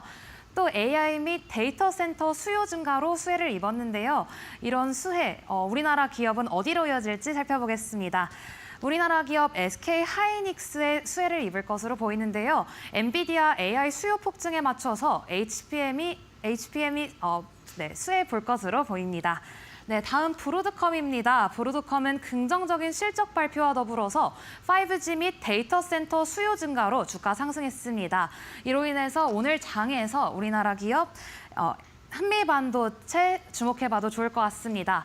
한미반도체는 데이터 센터 수요 증가로 후공정 반도체 기업으로 수혜볼 기대감 커지고 있습니다. 다음으로 베리골드입니다. 지난주에 금값 사상 최고치를 경신하면서 미국과 중국 간의 무역 불확실성이 지속되고 있는 가운데 안전자산으로 선호도가 증가했습니다. 이로 인해서 오늘 우리 국내장에서는 삼성물산 지켜봐도 좋을 것 같습니다. 삼성물산은 광물 개발 및 채굴 산업을 진행하면서 특히 자원 개발 부분에서 긍정적인 실적 이어가고 있습니다. 네, 다음으로 넘어가겠습니다. 마지막으로 리커전 파마슈티컬스입니다. 리커전 파마슈티컬스 림프종 치료제 임상시험과 더불어서 AI 기반의 동물 테스트를 대체한다고 발표를 하면서 지난주에 30% 가까이 상승세 보였습니다. 이런 상승 흐름 타서 우리나라 국내장에서는 오늘 셀트리온 주목해볼 만한 기업입니다. 셀트리온은 AI를 활용한 신약 개발 및 연구 효율화에 적극 투자하고 있으면서 오늘 상승 흐름 기대해봐도 좋을 것 같습니다. 지금까지 미국장의 영향을 받아 오늘 국내장에서 주목해볼 만한 기업 살펴봤습니다.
네, 시청자 여러분, 주말 편안하게 잘 보셨습니까? 이번 주말 날씨가 꼭 트럼프가 하는 모양새 같지 않으셨어요? 그렇게까지 생각하시는 분들은 별로 없을 수도 있겠네. 어떻게 날씨가 이렇습니까? 정말 벚꽃이 날리는 그런 금요일 날 오후, 토요일 날 오전까지였다가 갑자기 토요일 날 오후부터는 완전히 완전히 토라진 그런 아이 마음 마냥 날씨가 이렇게 아주 조변석계처럼 변했습니다. 그래서 좀 날씨가 굉장히 쌀쌀하거든요. 오늘 아침에 옷을 평소보다 조금 따뜻하게 입고 나오셔야 될 것 같습니다. 자, 이제 본격적으로 이데일리 신문 4월 14일자 어떤 기사들이 나왔는지 주요 기사들 브리핑을 시작을 해보겠습니다. 저희가 좀 오늘부터 화면이 좀 바뀌었죠? 큼직하게 좀 만들었습니다. 자, 보시죠. IT 제품 면제 삼성 관세 아마겟돈은 피했다. 이게 이제 톱 기사입니다. 사실 이번 주 중에 그러니까 그동안의 트럼프 대통령이나 트럼프 정부 관계자들의 얘기는 이번 주 중에 반도체라든가 그 의약품 관련돼서 관세 관련된 내용이 이제 구체화될 것이다. 뭐 대략 25% 정도 관세 부과하지 않겠냐 이런 얘기가 나왔습니다. 그래서 사실은 지난주 금요일 날 장 마감할 때만 해도 이제 다음 주에는 이제 반도체 관세가 부과가 될 테니까 일단 반도체에 대해서는 좀 걱정스럽다 뭐 이런 식의 얘기들 의약품 쪽도 그렇고요. 그런 얘기들이 사실 좀 있었거든요. 근데 주말새 분위기가 좀 확 바뀌었습니다. 근데 내용을 끝까지 좀 들어보셔야 될 것 같습니다. 일단은 이데일리 신문에 나온 요 기사 내용만 놓고 보면 주말에요. 미국 관세국에서 관세 면제 대상 품목을 발표를 했습니다. 거기에 굉장히 민감한 그런 제품들이 대부분 들어가 있습니다. 내용을 좀 보면 뭐 스마트폰, 반도체, 장비, 그다음에 반도체 칩 뭐 이런 것들이 포함되어 있어서 좀 표현 나오죠. 뭐 노트북도 들어 있고요. HDD, 그다음에 디스플레이, 태양 전지, 태양광 패널 생각하시면 될 것 같고 CPU, GPU, 저렇게 들어가니까 대충 어느 회사 감이 오시죠? 메모리 반도체, 그리고 반도체 제조 장비 이렇게 딱 보면 이제 일단은 삼성 우리로 따지면 삼성전자, SK 하이닉스 딱 해당이 되고요. 국내에서 태양광 패널을 만들어서 미국 수출하는 게 지금 많지는 않을 텐데 우리는 주로 이제 미국에 현재 공장을 하고 있죠. 한화 솔루션이라든가 OCI 홀딩스 같은 경우는 이제 현재 공장을 만들어서 하고 있고 HT 현대 에너지 솔루션 정도가 이제 국내에서 만들어 수출하는 정도인데 비중이 이렇게 높지는 않은 걸로 알고 있습니다. 이제 보시는 것처럼 이제 저런 내용들이 들어가 있습니다. 그 밑에 표마저 보시면 상호관세 제외로 인한 수혜 기업들 삼성전자, 애플, 마이크로소프트, 엔비디아, 델, TSMC 저기서 엔비디아라든가 델이라든가 애플이라든가 마이크로소프트가 들어있는 거는 저기에 저 앞에 위에 해당되어 있는 이 상호관세 제외 품목들 중국 것도 포함이 돼 있기 때문입니다. 이 정도 되면 딱 요 내용만 보면요. 저는 개인적으로 들었던 생각은 이거 뭐야? 중국 뭐 때려잡겠다면서 그렇게 온갖 데 관세 뿌리고 전 세계 그러니까 중국을 잡겠다 그러면서 결국은 다른 나라 심지어 동맹들까지 관세 부과하면서 그렇게 틀어놓더니 관계를 이게 뭐야? 이게 뭐 결국 저것 때문에 중국 이를테면 그 관세를 매해서 중국을 잡겠다 한 건데 이게 뭐 도라미 탑을 아닌가 이런 생각이 사실 좀 들었었거든요. 근데 제가 아마 이런 생각이 들었던 게 저만 그랬던 건 아닌 것 같습니다. 아마 많은 뭐 기업들, 국가들에서 이런 생각을 또 투자자들도 이런 생각을 했겠죠. 그러다 보니까 트럼프 대통령이 또 주말에 또 얘기를 했죠. 확정된 거 아니야. 조만간 발표할 거야. 그리고 하워드 로트닉 상무장관은 또 거기에 살을 좀 붙여서 한 달 유예하는 거야. 반도체 관세 부과할 거야. 그러니까 앞서 제가 표현을 한 걸 혹시 여러분들 기억하실지 모르겠습니다. 상호관세라는 표현을 드렸죠. 그러니까 앞에 그런 품목들은 상호관세 해당이 안 된다는 거고 품목별 관세에는 해당이 된다 이런 얘기가 좀 되는 겁니다. 미국의 지금 그러니까 트럼프 대통령이라든가 러트닉 장관의 얘기는 그런 거죠. 그러니까 예를 들어서 우리 지금 자동차하고 철강 제품 같은 경우 25% 관세가 지금 이미 부과가 돼 있지 않습니까? 적용이 되고 있는 상황이죠. 그러니까 이런 것처럼 그러니까 이 철강이라든가 자동차처럼 반도체나 모의약품이나 다른 어떤 제품들도 이렇게 품목 관세는 별도로 부과할 수 있다. 요 얘기를 좀 하는 겁니다. 시장이 다시 좀 혼란스러워지겠죠. 그래서 이제 이번 주 초반에 장이 어떻게 흘러가는지가 상당히 좀 중요할 것 같고요. 일단은 요 정도까지 상황이 왔다라는 거를 한 걸음 떨어져서 보면 트럼프 대통령은 일단 트럼프 대통령의 위협은 관세 관련된 위협은 이미 시장에서는 이미 약발이 다 했다 이렇게 봐도 과언은 아닐 것 같습니다. 물론 반도체에서 25% 관세 부과할 수 있겠죠. 품목별 관세. 근데 그걸 누가 믿겠습니까? 관세 리스크가 시장에 위협적이고 다른 국가들이 절절매게 한 가장 큰 이유는 두려움 때문인 겁니다. 공포 때문인 거죠. 실제로 관세가 부과되면 사실 미국의 수출이 불가능하다는 얘기고 우리가 미국의 수출을 못하게 되면 대한민국 경제 사단이 난다 이런 얘기는 뭐 누구나 다 이해할 수가 있는 거니까 누구나 다 예측할 수 있는 거. 그것 때문에 사실 두려워했던 거고 그게 비단 우리뿐만 아니라 중국도 그렇고 아시아도 그렇고 뭐 유럽도 다 마찬가지 아니겠습니까? 근데 이렇게 던져놓고 결국은 협상을 해서 뭐 보편관세 10%만 부과한다. 사실 보편관세 10%도 사실상 이것도 협상에 따라서는 거의 제로까지 내려갈 수 있다. 이런 얘기까지 나오는 걸 봐서는 일단 트럼프 대통령의 관세의 어떤 소위 말하는 이 리스크에 따른 이 위협에 따른 공포감 그다음에 어떤 그런 시장의 어떤 그런 뭐 장악력 이런 것들은 일단 지난주를 고비로 뚜렷하게 둔화되고 있다 이렇게 말씀을 드릴 수가 있을 것 같습니다. 사실은 이거보다 더 급한 건 미국의 국채 문제라고 봐야 될 것 같습니다. 그러니까 지금 미국의 국채가 3.8%까지 떨어졌던 게 4.5%까지 지난 한 주 동안 이렇게 급등을 했었죠. 미국의 이 채권, 기본이 되는 10년물 채권 금리가 이렇게 금리가 올라간다는 건 무슨 얘기입니까? 미국의 국채 가격, 10년물 국채 가격, 기준이 되는 미국 경제의 기준이 되는 국채 가격이 떨어진다, 가격이 떨어진다는 얘기가 되는 거거든요. 그 이유는 국채를 파는 어떤 그런 기관들이 늘어나고 있기 때문입니다. 뭐 중국 얘기도 나오고 뭐 일본의 한 자산운용사가 뭐 해지를 걸었다가 파산했다 뭐 이런 얘기도 여러 가지 얘기가 나오는 건데요. 그런 얘기는 사실 조금 지엽적이고요. 한 걸음 떨어져서 좀 크게 바라보면 미국 채권에 대한 즉 미국에 대한 신뢰가 스크래치가 나면서 미국에 대한 신뢰가 금이 가면서 미국 달러화에 대한 가치도 떨어지고 지금 달러 인덱스도 100 이하로 떨어졌거든요. 미국의 국채 가격은 떨어지고 금리는 올라가고 이런 상황. 트럼프 대통령이 전혀 이렇게 될 거라고 생각하지 않았던 방향으로 지금 미국의 이 자본시장의 흐름이 가고 있다. 이게 만약 이번 주에 더 심화된다. 그러니까 주식시장은 떨어지고 국채금 가격은 더 떨어지고 달러 인덱스도 떨어진다. 이렇게 되면은 상당히 여러 가지 상황이 발생할 수도 있다. 아마 연준 풋이 작동할 시간이 가까워지고 있다. 이렇게도 볼 수가 있을 것 같습니다. 자, 두 번째 얘기입니다. 관세 폭탄 미뤄졌지만 미국 중국 전쟁 유탄 튈까? 예, 이제 주간 증시 전망 얘기를 좀 하려고 그러는 건데요. 앞서 제가 뭐 좀 설명을 좀 저도 뭐 이렇게 제 개인적인 생각까지 담아서 말씀을 드렸습니다만 미중 간에 그러니까 결국 이제 이렇게 돌고 돌아서 결국은 트럼프 2기 정부에서도 트럼프 정부의 핵심 타깃은 중국이라는 건 이제 다시 재확인이 됐습니다. 그럼 이제 이 상황에서 이제 중국이나 미국이 이런 갈등 상황을 이제 계속 가져가면서 2018년도 그 트럼프 1기 때처럼 한 2년 정도 이렇게 계속 이 관세 리스크, 어떻게 보면 이제 무역 전쟁 이거를 이제 계속 가져갈 거냐 이제 이 부분이 되는 거죠. 협상을 할 수도 있지 않겠냐는 얘기가 사실 그래서도 좀 나오는 것 같고요. 트럼프 입장에서 봤을 때는 지금 중국이 의외로 지난 1기 때에 비해서 별로 당황하지 않고 되게 차분하거든요. 반응이 일단 여러분들도 느끼셨겠지만은 별로 반응이 세질 않습니다. 그래 알았어. 그럼 니네 145%야. 그럼 우리 125%만 때릴게. 이게 지난 주말에 나온 얘기인데 그때 중국에서 나온 얘기, 추가적인 얘기가 사실은 조금 쎄합니다. 무슨 얘기냐면 너네가 145% 때리니까 우리도 120% 보복 관세를 때리긴 하는데 사실 이제 관세 무의미해. 뭐 100%, 뭐 150%, 200%가 무의미 무슨 의미가 있겠어? 너네 더 때리려면 때려라. 우리는 이제 여기가 끝이다. 이렇게 얘기를 했거든요.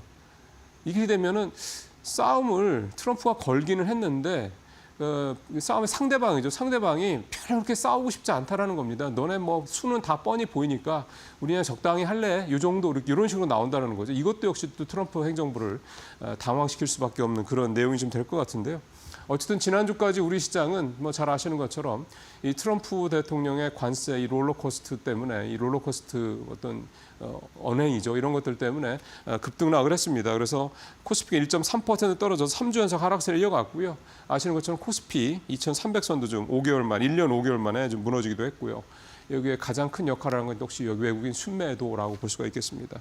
외국인도 4조 넘게 순매도를 했고 3주 연속 좀 순매도세를 이어가고 있고 그 월 단위로 따지면 작년 8월부터 이제 7개월 연속 순매도세도 이어졌고요. 4월 달을 들어와서도 지금 분위기로 봐서는 이제 7개월이 아니라 8개월째 순매도세가 역대 최장이죠. 이어질 가능성이 좀 높다 이렇게 좀 봐야 될 것 같습니다.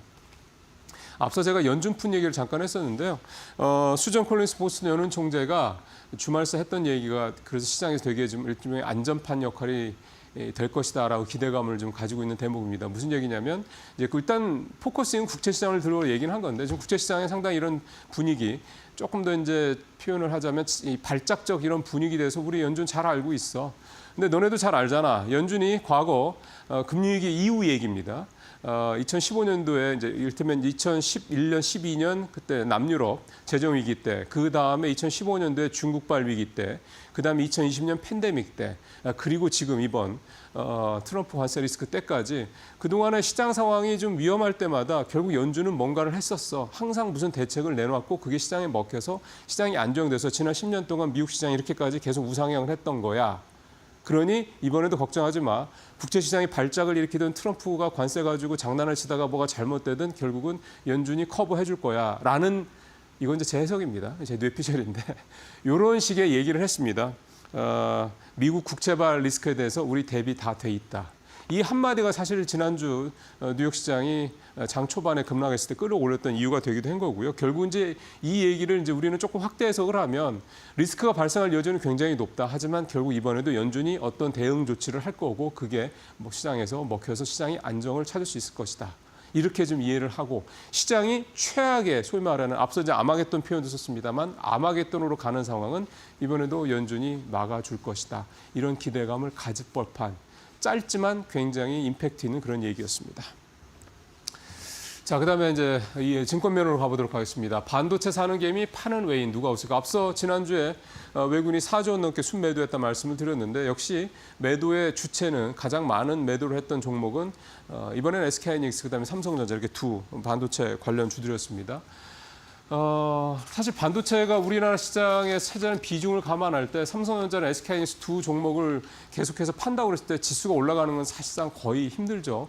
방산이나 조선주가 굉장히 견조한 흐름을 보여주고 있지만 아무래도 이 두 업종은 전체 시장에 차지한 시가총액 기준으로 봤을 때는 사실 현저하게 이 반도체에 비해서는 약하기 때문입니다. 그러다 보니까 이 반도체에서 외국인이든 누가 됐든 특정 특정 어떤 주체가 계속 판다 그러면 시장이 힘들 수밖에 좀 없는 상황인데요.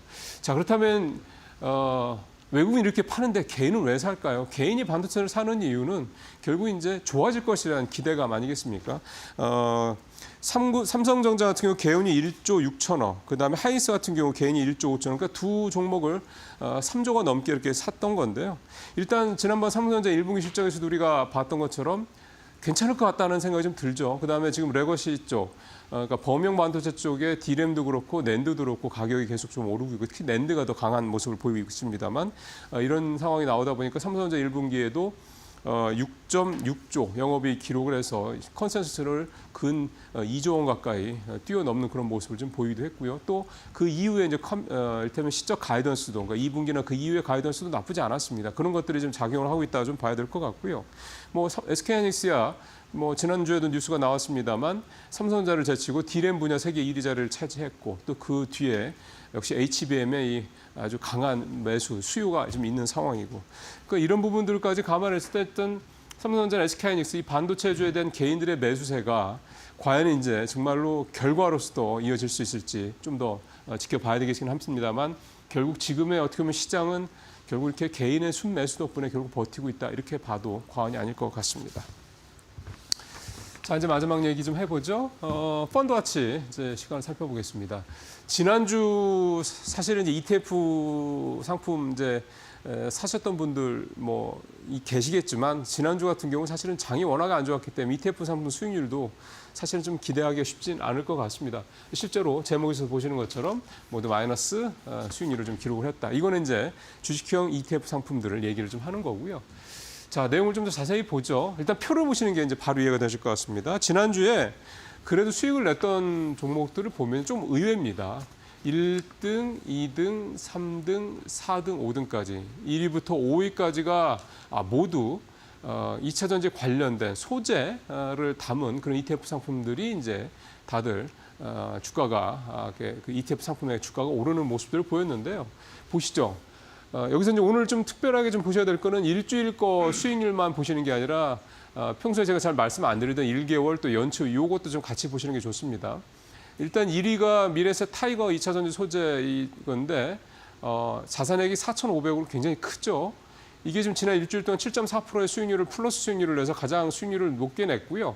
근데 1개월로 따지면은 마이너스 13%입니다. 그러니까 일주일 전후로 거슬러 올라간다면 지난주에 7% 수익률이 안 냈으면 최근 한 달 새 지지난주 기준으로 따지면 20%가 넘는 그런 손실을 기록하고 있다 이런 얘기가 좀 되는 거죠. 연초 이후에도 역시 마찬가지로 6%의 하락을 기록하고 있고요.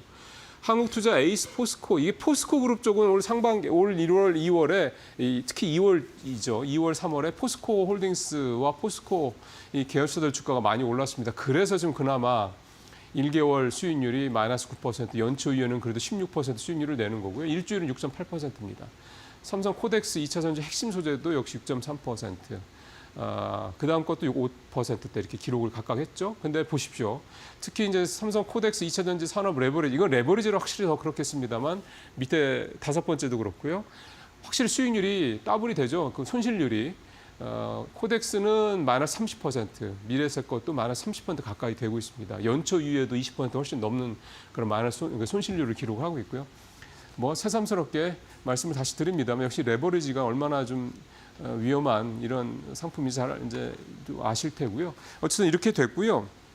국내 주식형 펀드 평균 수익률 마이너스 4.8% 굉장히 낮죠. 해외 주식형은 더 수익률이 낮습니다. 손실률이 높습니다. 마이너스 5.9%. 브라질이 마이너스 4.2% 이게 그나마 선방한 거고요. 중국은 마이너스 11.6% 지난주에 이렇게 굉장히 관세 리스크 때문이라고 봐야죠. 많이 떨어졌고요. 마지막으로 개별 상품 중에서 수익률이 플러스였던 게 신한자산운용의 소울 미국 양자 컴퓨팅 탑10 종목 요게 마이너스 1.1% 플러스 수익률을 낸 게 조금 그나마 좀 이게 평소 같으면 1.1% 주간 수익률이 1.1%면 눈에 띄지도 않는데 지난주가 얼마나 시장이 이렇게 어목했는지 상당히 좀 좋지 않은지를 알 수 있는 그대로 내용이었습니다. 뉴스브리핑 여기서 마치겠습니다.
네, 마켓 비하인드로 이어가도록 하겠습니다. 이번 시간에는 김영재 유진투자증권 서울더뷰센터 이사와 이야기해보겠습니다. 이사님 어서 오세요. 네, 안녕하십니까.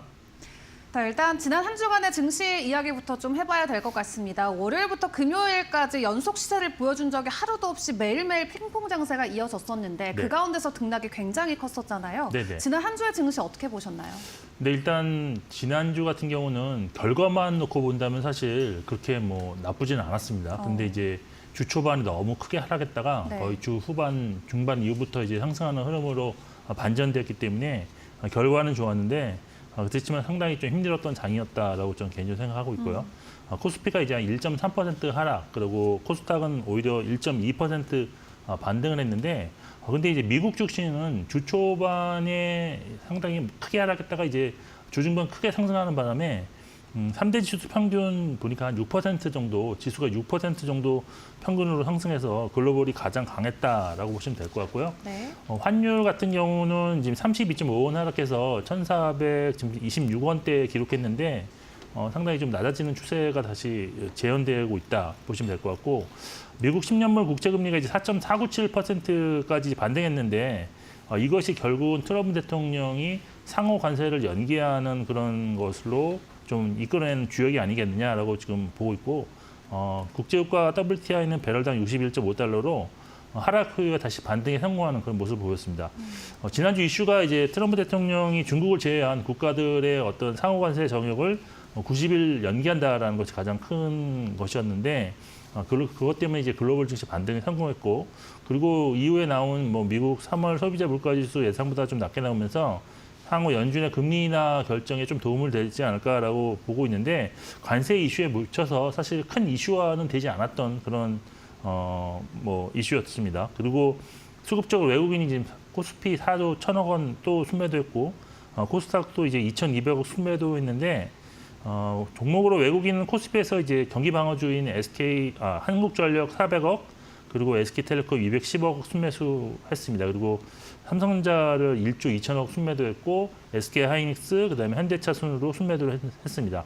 코스닥에서는 이제 ABL 바이오 510억 원, 펩론 110억 순매수해서 공교롭게도 바이오 종목들이 순매수 1, 2위를 기록했고요. 주성엔지니어링 420억, 에코프로 240억 순매도했습니다. 전반적으로 지난주는 업종으로 보면 반도체 쪽이 좀 강했다, 반등에 성공했다 이렇게 보시면 될 것 같고, 바이오는 뭐 지난주에 있어서 2주 연속으로 좀 강했다. 그리고 자동차라든지 인터넷, 컨텐츠 관련주는 좀 부진했다라고 정리할 수 있겠습니다.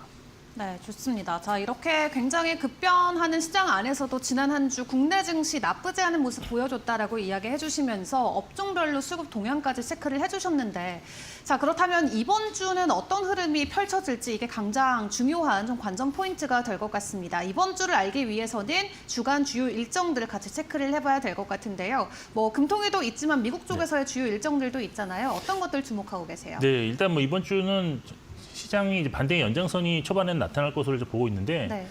이번 주 주요 이벤트로 일단 15일 날 밝힌 리치먼드주 연방은행 총재와 보스틱 애틀랜타 연방은행 총재 연설이 있는데, 관세와 관련해서 향후 연준의 금리 정책 관련 좀 언급이 있을 것으로 보고 있는데, 뭐 어떤 방향으로 갈지는 좀 일단 뚜껑을 열어봐야 될 것 같고요. 16일에는 미국 3월 소매 판매 발표가 있는데요. 전월비 한 1.4% 증가가 예상되지만 전년 대비 이제 증가율은 좀 둔화될 것으로 예상되고 있어서 시장에는 조금 긍정적으로 작용하지 않을까라고 보고 있습니다. 17일에는 한국은행 금통위와 유럽 중앙은행 기준금리 결정이 있고요. 또 18일 미국 선물 옵션 만기일이 있다는 것도 참고하시면 좋을 것 같습니다. 이번 주 역시 중요하게 생각하는 거는 이제 원달러 환율 그리고 미국 10년물 국채 금리가 어떤 흐름을 보이는지 상당히 좀 관찰이 필요하다라고 보고 있고요. 또 주말 사이에 나온 미국의 스마트폰을 제외한 IT 제품의 상호 관세율 제외에 중국도 일단 포함되고 있는 만큼 좀 긍정적인 신호를 좀 시장이 주었다라고 할 수 있는데 한국의 그 최대 수출품인 반도체 관세 부과와 관련해서는 구체적인 정보를 이제 월요일날 주기로 했다고 지금 알려진 만큼 트럼프 행정부에서 나오는 그런 소식들도 좀 관심을 가지면서 좀 지켜보셔야 될 것 같습니다. 이제 각국의 구체적인 상호 관세율이 지금 시장에 알려졌고 상호 관세 실시도 연기된 상황에서 중국에서 제조한 뭐 IT 제품을 단기적으로 관세율을 좀 제외한다는 이슈가 나온 만큼 관세 전쟁 관련한 불확실성은 단기적으로 좀 많이 좀 제거되었다고 보고 있어서 지수 변동성은 이번 주에는 좀 지난주 대비 축소되지 않을까라고 기대를 하고 있는 상황입니다. 따라서 투자 전략은 낙폭과대 종목들의 비중을 확대하는 것을 좀 시도하는 것이 좀 좋다고 보고 있고요. 만일 외국인이 이번 주에 좀 순매수하는 그런 모습으로 전환될 경우에는 보유 기간을 조금 더 연장하는 전략으로 대응하는 것이 좋다고 판단하고 있습니다. 네, 그렇다면 외국인들의 수급 현황이 굉장히 중요할 것으로 보여지는데 사실 공매도 재개 이후 지금까지 외국인들은 코스피 기준 단 3거래일만 매수 흐름을 보였습니다. 자, 그렇다면 외국인들의 매수 수급 동향이 좀 긍정적으로 돌아설 기미가 보일지 최근 현황과 앞으로의 전망은 좀 어떻게 보실까요? 네, 일단 최근에 그걸 알기 위해서는 올해 전체 흐름을 좀 보셔야 되는데 네. 올해 지금 외국인들이 무려 양시장에서 16조 7천억 원을 좀 순매도 중에 있는데 공매도 재개 이후인 그 3월 30일 이후부터 10거래일만 지금 카운트해 보면 무려 10조 8천억 원을 순매도를 했습니다. 이는 올해 매도 금액의 거의 64%가 넘는 금액인데 그나마 좀 후반부에서 조금은 좀 뭐 특히 코스닥 같은 경우는 줄어드는 모습은 나타나고 있는데 일단 이것이 저는 개인적으로 공매도 관련해서 좀 많이 매도가 나왔다라고 보고 있는 상황입니다. 이제 일단 공매도가 재개된 3월 30일부터 총 공매도 금액이 11조 7천억 원이 공매도가 나왔었는데요. 그중에서 외국인이 10조 1천억 원을 지금 공매도해서 현재 공매도는 주로 외국인 투자자들에 의해서 지금 발생되고 있는 상황입니다. 뭐 시기적으로 보면 이제 트럼프 대통령이 예상보다 높은 상호관세를 발표했는데 거기에 한국은 이제 공매도 재개로 인해서 종목별 하락폭이 좀 심하게 나타나는 종목들이 발생했다라고 볼 수 있는데 특징적인 점은 전 종목을 지금 공매도로 지금 대상으로 하는 것이 지금 5년 만에 재개된 거기 때문에 특정 종목에서 공매도가 좀 집중되는 현상이 자주 발생하고 있습니다. 예를 들어서 공매도가 좀 비정상적으로 급증하거나 단기 주가 하락률이 심해서 하루 동안 이제 공매도를 금지하는 조치가 이제 공매도 과열 종목 지정인데요. 이것이 10거래일 동안 무려 197개 종목이나 발생해서 단기적으로 공매도로 인한 주가 급등락이 현재는 이제 재개된 지 초기 구간인 관계로 가장 심하게 나타나고 있다라고 보고 있습니다. 그렇지만 이제 향후 지금 변동성이 심한 구간을 지나서 본격적인 증시 회복 구간에 만약 진입했을 때는 공매도 과대 종목들의 쇼커버링, 즉 환매수가 강하게 들어올 수 있다는 점에서 주가 반등이 또 예상보다 훨씬 더 빠르게 진행될 수도 있을 것 같습니다. 그리고 공매도 같은 경우가 이제 장기적으로 보면은 외국인이 이제 증시에 참여하는 그런 요인이기도 되겠고요. 또 전체 거래대금 증가 요인도 되고 또 우리나라가 이제 선진국 증시에 포함될 수 있는 기회도 줄 수 있다는 점에서 현재 단기적 구간만 지나면 좀 안정화될 수 있을 것으로 기대할 수 있고 과거 이제 공매도가 재개됐던 그 세 차례 구간이 있었는데 그때도 약 3개월 정도 지나면 안정을 찾는 것으로 나타났기 때문에 하반기에는 공매도에 좀 긍정적인 면이 좀 더 부각될 가능성이 있다라고 볼 수 있습니다. 참고로 공매도 비중이 높은 종목들이 지금 최근에 이제 많이 나오고 있는데 증시 반등 구간에서는 오히려 이제 매수 관점으로 접근하신다면 단기에 좀 수익률 확보가 좀 괜찮지 않을까라고 판단하고 있습니다. 네, 5년 만에 공매도가 전면 개재된 만큼 단기적인 변동성이 일단은 나올 수 있지만 시간이 지날수록 안정화될 수 있겠다 말씀을 주셨고요. 자, 그렇다면 조금 더 자세하게 종목과 업황별로의 동향별도 좀 점검을 해보도록 하겠습니다. 최근에 대형주들 안에서 특히 현대차와 기아가 52주 신저가를 기록하면서 긍정적인 실적에도 불구하고 관세에 대한 우려감을 강하게 받아가고 있습니다.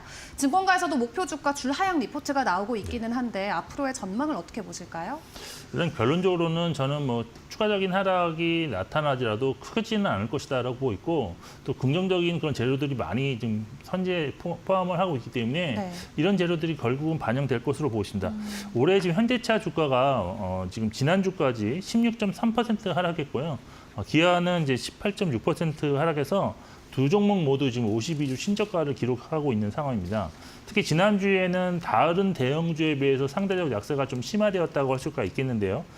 그 원인으로 지목되는 것은 일단 상호관세 부과 연기로 다른 대형주는 반등에 성공하는 모습을 나타냈지만 철강, 알루미늄 그리고 자동차에 대한 품목별 관세 25%는 실시된 이후에 지금 유지되고 있어서 이에 따라 올해 실적 전망치가 이제 기아나 현대차가 이제 한 5에서 10% 정도 하향 조정될 것으로 전망되고 있기 때문이라고 할 수 있겠습니다. 특히 현대 기아차의 경우에는 미국으로 수출하는 그 차량의 대당 평균 관세 비용으로 8,722달러, 우리 돈 한 1,300만 원 정도 관세 비용이 자동차 제조사에 부과되고 이것이 자동차 가격 인상으로 이어져서 좀 판매 축소로 이어질 수 있다는 분석이 미국에서 일단 나온 상황입니다. 그리고 국내에서도 지금 올해 대미 수출 자동차 수출액이 전년 대비 한 18% 이상 감소할 것이라는 분석이 나왔는데 이것은 어디까지나 이제 현재와 같은 관세율이 연말까지 지속된다는 전제하에 좀 추산된 수치라는 점도 참고를 하실 필요가 있고 그리고 이제 지난주 후반부에 이제 최근 유럽 연합이 지난 10월에 중국 전기차에 고율의 관세를 부과했는데 이 오픈 관세율을 좀 낮추는 협상을 제기한다는 뉴스가 좀 나왔습니다. 이에 뭐 관세가 낮아질 경우에는 국산 전기차의 유럽 시장에서의 판매 위치 가능성도 나타나면서 전반적인 자동차 업종의 투자 심리를 위축시켰다고 볼 수가 있겠습니다. 근데 이제 이런 악재들이 사실 이미 주가에 많이 반영되어 있다고 볼 수 있고 또 여러 가지 호재성 재료가 존재하고 있기 때문에 저는 이제 추가적 급락은 제한적이라고 말씀드렸는데요. 일단 긍정적인 재료로 볼 수 있는 것이 일단 주가가 너무 많이 하락했기 때문에 현대 기아차 모두 지금 7% 이상의 배당 수익률을 기대할 수 있는 그런 주가 수준이라는 점 볼 수가 있고 또 상반기 중으로 이제 자사주 매입 후 소각이 좀 기대할 수 있다는 점 그리고 미국 자동차 회사 협력으로 미국 생산 비중을 증가할 수 있고 그리고 무엇보다도 현재 주가가 올해 실적 기준으로만 보더라도 예상 실적 기준으로 PER 4배 미만의 초저평가 상태인 점이 상당히 좀 이런 점을 고려하신 투자가 좀 필요하다라고 보이고 그리고 또 이제 긍정적으로 또 이제 볼 수 있는 플러스 알파 요인은 최근 트럼프 대통령이 상호 관세를 연기하거나 특정 제품군의 상호 관세에서 좀 제외시키는 그런 모습이 지금 최근에 발생하고 있는데 결국 자동차에 부과된 25% 품목 관세가 이것이 이제 결국 미국 자동차 기업도 그렇고 미국 소비자들도 상당히 부담으로 작용한다는 점에서 관세율이 좀 하향 조정될 가능성도 열어놓고 좀 대응하시는 것이 필요하다고 판단하고 있습니다. 네, 여전히 긍정적인 모멘텀이 많이 남아있기 때문에 조금 더 긴 호흡으로 지켜보자 말씀을 주셨고 근데 오늘 새벽에 나온 또 속보 내용을 확인을 해보면 전 세계 히토류를 거의 쥐고 있는 중국에서 다시 한번 지금 수출을 중단하겠다라는 내용이 전해졌습니다. 사실 뭐 자동차뿐만 아니라 드론이나 로켓 등 이런 첨단 산업에는 굉장히 중요한 원자재 중 하나인데 이러한 여파가 또 국내 자동차 관련주들의 주가에도 영향을 줄까요? 글쎄요, 제가 볼 때는 이제 오늘 저도 이제 아침에 오면서 히토류의 어떤 그 협상으로 그런 것으로 이제 수출 중단한다 그러는데 근데 이제 거기에 달린 이제 내용들을 보니까 히토류는 사실 중국이 강점을 갖고는 이제 생산을 많이 하는 것보다도 그거를 가공하는 능력이 상당히 크다. 특히 히토류 같은 경우는 좀 환경으로 봤을 때는 좀 친화적이지 않는 그런 시설들이 많기 때문에 사실 있어도 중국을 통해서 하는 것이 훨씬 더 경제적 이득이 높았기 때문에 중국에 수입한 것이었거든요. 근데 만약에 중국이 이거를 정면적으로 수출을 금지하는 그런 조치를 취했을 때는 아무래도 히토류가 많은 국가들에서의 대체 생산이 더 늘어날 가능성이 좀 충분히 있다고 좀 보고 있습니다. 그래서 이것이 과연 정말 궁극적으로 아까도 말씀드렸지만 자동차 관세도 마찬가지지만 이것이 정말 궁극적으로 계속 지속적으로 되는 조치인가는 좀 한번 생각해 보실 필요가 있고 단기적으로 뭐 주가에 큰 조금 움직임은 있겠지만 장기적으로 봤을 때는 어떤 대체제 발견 또는 이것이 협상 카드로서 중국이 나중에 이제 철회할 가능성도 있다는 점도 고려하시면서 투자하셔야 될 것 같습니다. 네, 일단 중국 쪽에서는 추가적인 가이드라인이 명확해질 때까지 일시적으로 중단하겠다는 내용을 밝혀왔고요. 단기적인 변동성에는 같이 주의를 해보시는 게 좋을 것 같습니다. 자, 그리고 이 소식으로 인해서 뭐 조선이나 해운 쪽의 종목들은 어떻게 좀 반응할지도 궁금합니다. 국제해사기구에서 온실가스 배출세 부과 의결 소식을 전해왔습니다. 트럼프 대통령이 반대를 하긴 했는데 일단 관련해서 업황의 변동성 어떻게 봐야 될까요? 네, 사실 이게 이제 지난주 내내 이제 기대하고 있었던 뭐 그런 이슈이긴 한데요. 뭐 사실 미국이 여기서 좀 반대를 했지만 사실 이 기구 안에서의 미국의 영향력은 크지 않은 것으로 보시면 될 것 같습니다. 그렇기 때문에 조선업을 지금 다시 부활시킬 그 정도로 지금 미국의 조선업은 상당히 좀 영향력이 좀 없다라고 보시면 되고 이 국제해사기구는 유엔 산하 기관인데요. 지금 태양과 조선의 국제적인 문제를 다루기 위해서 설립됐는데 이러한 친환경과 관련해서는 2050년까지 선박의 온실가스 배출량을 2008년도 대비 50% 수준으로 감축하는 그런 목표를 갖고 있습니다. 지난 이제 4월 12일 날 마감된 회의에서 향후 온실가스 배출세 부과를 의결했는데요. 구체적인 내용은 5,000톤 이상의 국제 항로를 운반하는 선박은 2027년부터 온실가스 집약도 기준을 의무적으로 충족해야 되는데 만일 위반할 경우에는 온실가스 배출량에 비례해 비용을 납부하는 그런 벌금을 부과하도록 되어 있습니다. 이번에 위원회가 열어서 협약을 의결했기 때문에 각 회원국들은 일단 의회 비준을 거쳐서 협약을 지켜야 하는 강제성이 있고요. 올해 2월 기준으로 볼 때 선박 연령이 15년 이상이 된 노후 선박의 전체 선박에서 차지하는 비중이 36%라는 점에서 노후 선박 교체 또는 개조 작업이 좀 활발히 진행될 것으로 예상할 수 있겠습니다. 그런데 이제 온실가스 감축률, 여기서 이제 제시한 온실가스 감축률이 거의 모든 선박 종류에서 30% 이상 그리고 40% 정도로 높기 때문에 제가 보기 많은 이제 전문가들이 이제 개조보다는 친환경 그 선박을 발주할 가능성이 높다라고 보고 있는데요. 따라서 이제 국내 조선사 및 엔진 제조사에게는 장기적인 수혜로 지금 나타날 수 있다라고 보고 있는 상황입니다. 지난주 사실 트럼프 대통령이 조선업의 재건을 공식화하는 행정명령에 사인을 했기 때문에 조선업이 상당히 좋았고 조선 기자들도 좋았는데 이번에 이제 주말 사이에 나온 이제 온실가스 규제안으로 인해서 이번 주 뭐 조선업 투자 심리가 좀 더 좋아지지 않을까라고 개인적으로 기대를 하고 있는 상황입니다. 네, 이번 주에 조선업의 투자 심리 개선될 수 있을지 계속 지켜보도록 하겠습니다.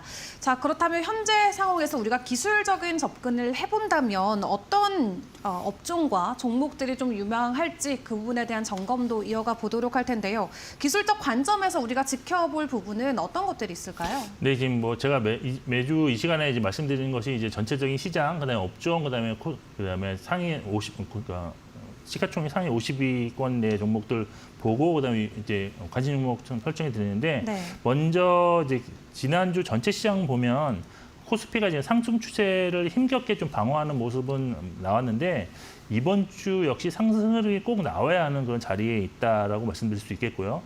코스닥 같은 경우는 이제 추세가 이제 하락 전환 이후에 아직은 좀 기술적 약세장이 유지 중인데 향후 이제 2, 3주 정도가 상승 전환할 수 있는 중요한 구간으로 작용할 수 있을 것 같습니다. 업종별로는 일단 코스피에서 신규로 이제 추세 상승 전환 업종이 없었고요. 하락 전환 업종이 의약품, 운수창고 업종이 있었는데 그리고 아직 하락 전환하지 않았지만 가능성 있는 업종은 기계와 증권 업종. 그렇게 보면 거의 코스피 같은 경우는 계속 지금 하락이 전환되고 있다라고 보시면 될 것 같고요. 코스닥에서도 신규로 상승한 전환하는 업종 없었고 신규로 이제 제조업이 하락 전환했다. 그리고 하락 전환 가능성 있는 업종이 비급성 업종인데요. 그래서 지금 이제 코스닥도 역시 추세 하락 전환되는 업종이 많이 지금 발견되고 있는 상황에서 최근 시장의 어려움을 상당히 좀 반영하고 있다라고 보시면 될 것 같습니다. 그리고 이제 시총 상위 50위 종목 중에서 그러면 추세가 어떻게 되고 있냐라고 본다면 일단 코스피에서 신규로 추세가 확인 전환된 종목이 없었고요. 그리고 이제 눌림목으로서 뭐 매수 관점으로 접근해서 좋은 그런 종목은 포스코 인터내셔널이 그런 종목으로 지금 포함되고 있습니다. 그리고 코스닥 같은 경우는 50위 안에서 신기루 상승 전환 종목이 역시 없었고요. 그렇지만 이제 눌림목 종목으로는 레인보우 로보틱스, 보로노이, 동진세미kan, 케어젠, 스튜디오 드래곤은 눌림목 구간에 있는 종목들이었습니다. 그리고 코스피에서 신기루 추세 하락한 종목이 나타났는데요. 네이버와 삼성화재, 하나금융주주가 있었고요. 향후 추세 상승 전환 가능성의 종목은 KTNG와 SK텔레콤이 있었습니다. 코스닥에서는 신규로 추세 하락한 종목은 리노공업이 있었고요.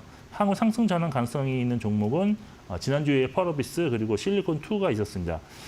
지난주 이제 시총 상위 종목들만 보고 나면 역시 전체 흐름과 비슷하게 바이오가 2주 연속 강세 흐름을 보였다는 점, 그리고 방어주인 통신주 흐름이 좀 좋았고, 그리고 이제 서두에도 잠깐 말씀드린 자동차와 자동차 부품주, 그리고 이제 보험주가 약세였다는 점으로 정리를 해드리겠습니다. 네, 추세별로 상승하거나 하락할 가능성이 있는 업황과 종목들 점검을 해봤는데 그렇다면 지난 한 주 동안도 추가적인 상승과 함께 52주 신고가를 돌파한 종목 그 가운데 안에서 추가적으로 유망성이 있는 것들은 어떤 것들이 있을지도 좀 집중 점검을 해보겠습니다. 어떤 종목들이 있을까요? 네, 사실 보통은 이제 제가 밑바닥에서 좀 올라오는 종목들, 추세가 좋아지는 종목들을 소개해드리는데 지난주는 사실 그런 종목들이 상당히 발견하기 어려워서 오히려 역발상으로 지금 52주 신고가를 뚫고 올라가는 종목 중에서 그나마 좀 더 관심 있게 볼 종목을 지금 선정을 해봤는데 일단 첫 번째 종목은 하나 에어로스페이스입니다. 하나 에어로스페이스 같은 경우가 기술적으로 지난 금요일 종가 기준 사상 최고가를 지금 기록을 해서 추가 상승의 기대감을 주고 있는데요. 수급적으로 2월 이후에 외국인이 6,200억 원 순매수 그리고 기관이 50억 순매수해서 외국인이 2월 이후에 국내 시장에서 가장 많이 순매수한 종목 1위에 지금 올라와 있는 상황입니다. 하나 에어로스페이스 같은 경우는 사실 K9 자주포와 천문 미사일을 주력으로 수출 비중이 좀 꾸준하게 지금 증가하고 있다는 점과 최근 유럽 방위비 증가 사이클에서 가장 큰 수혜를 볼 수 있다는 방산주라는 점이 투자 포인트라는 점도 참고하시면 좋을 것 같습니다. 그리고 이제 두 번째 종목으로 이제 글로벌 텍스프리를 지금 갖고 왔는데요. 기술적으로 보면 작년 11월에 중기 추세가 상승으로 전환한 이후에 꾸준히 상승해서 현재 52주 신고가를 지금 갱신 중에 있는 상황입니다.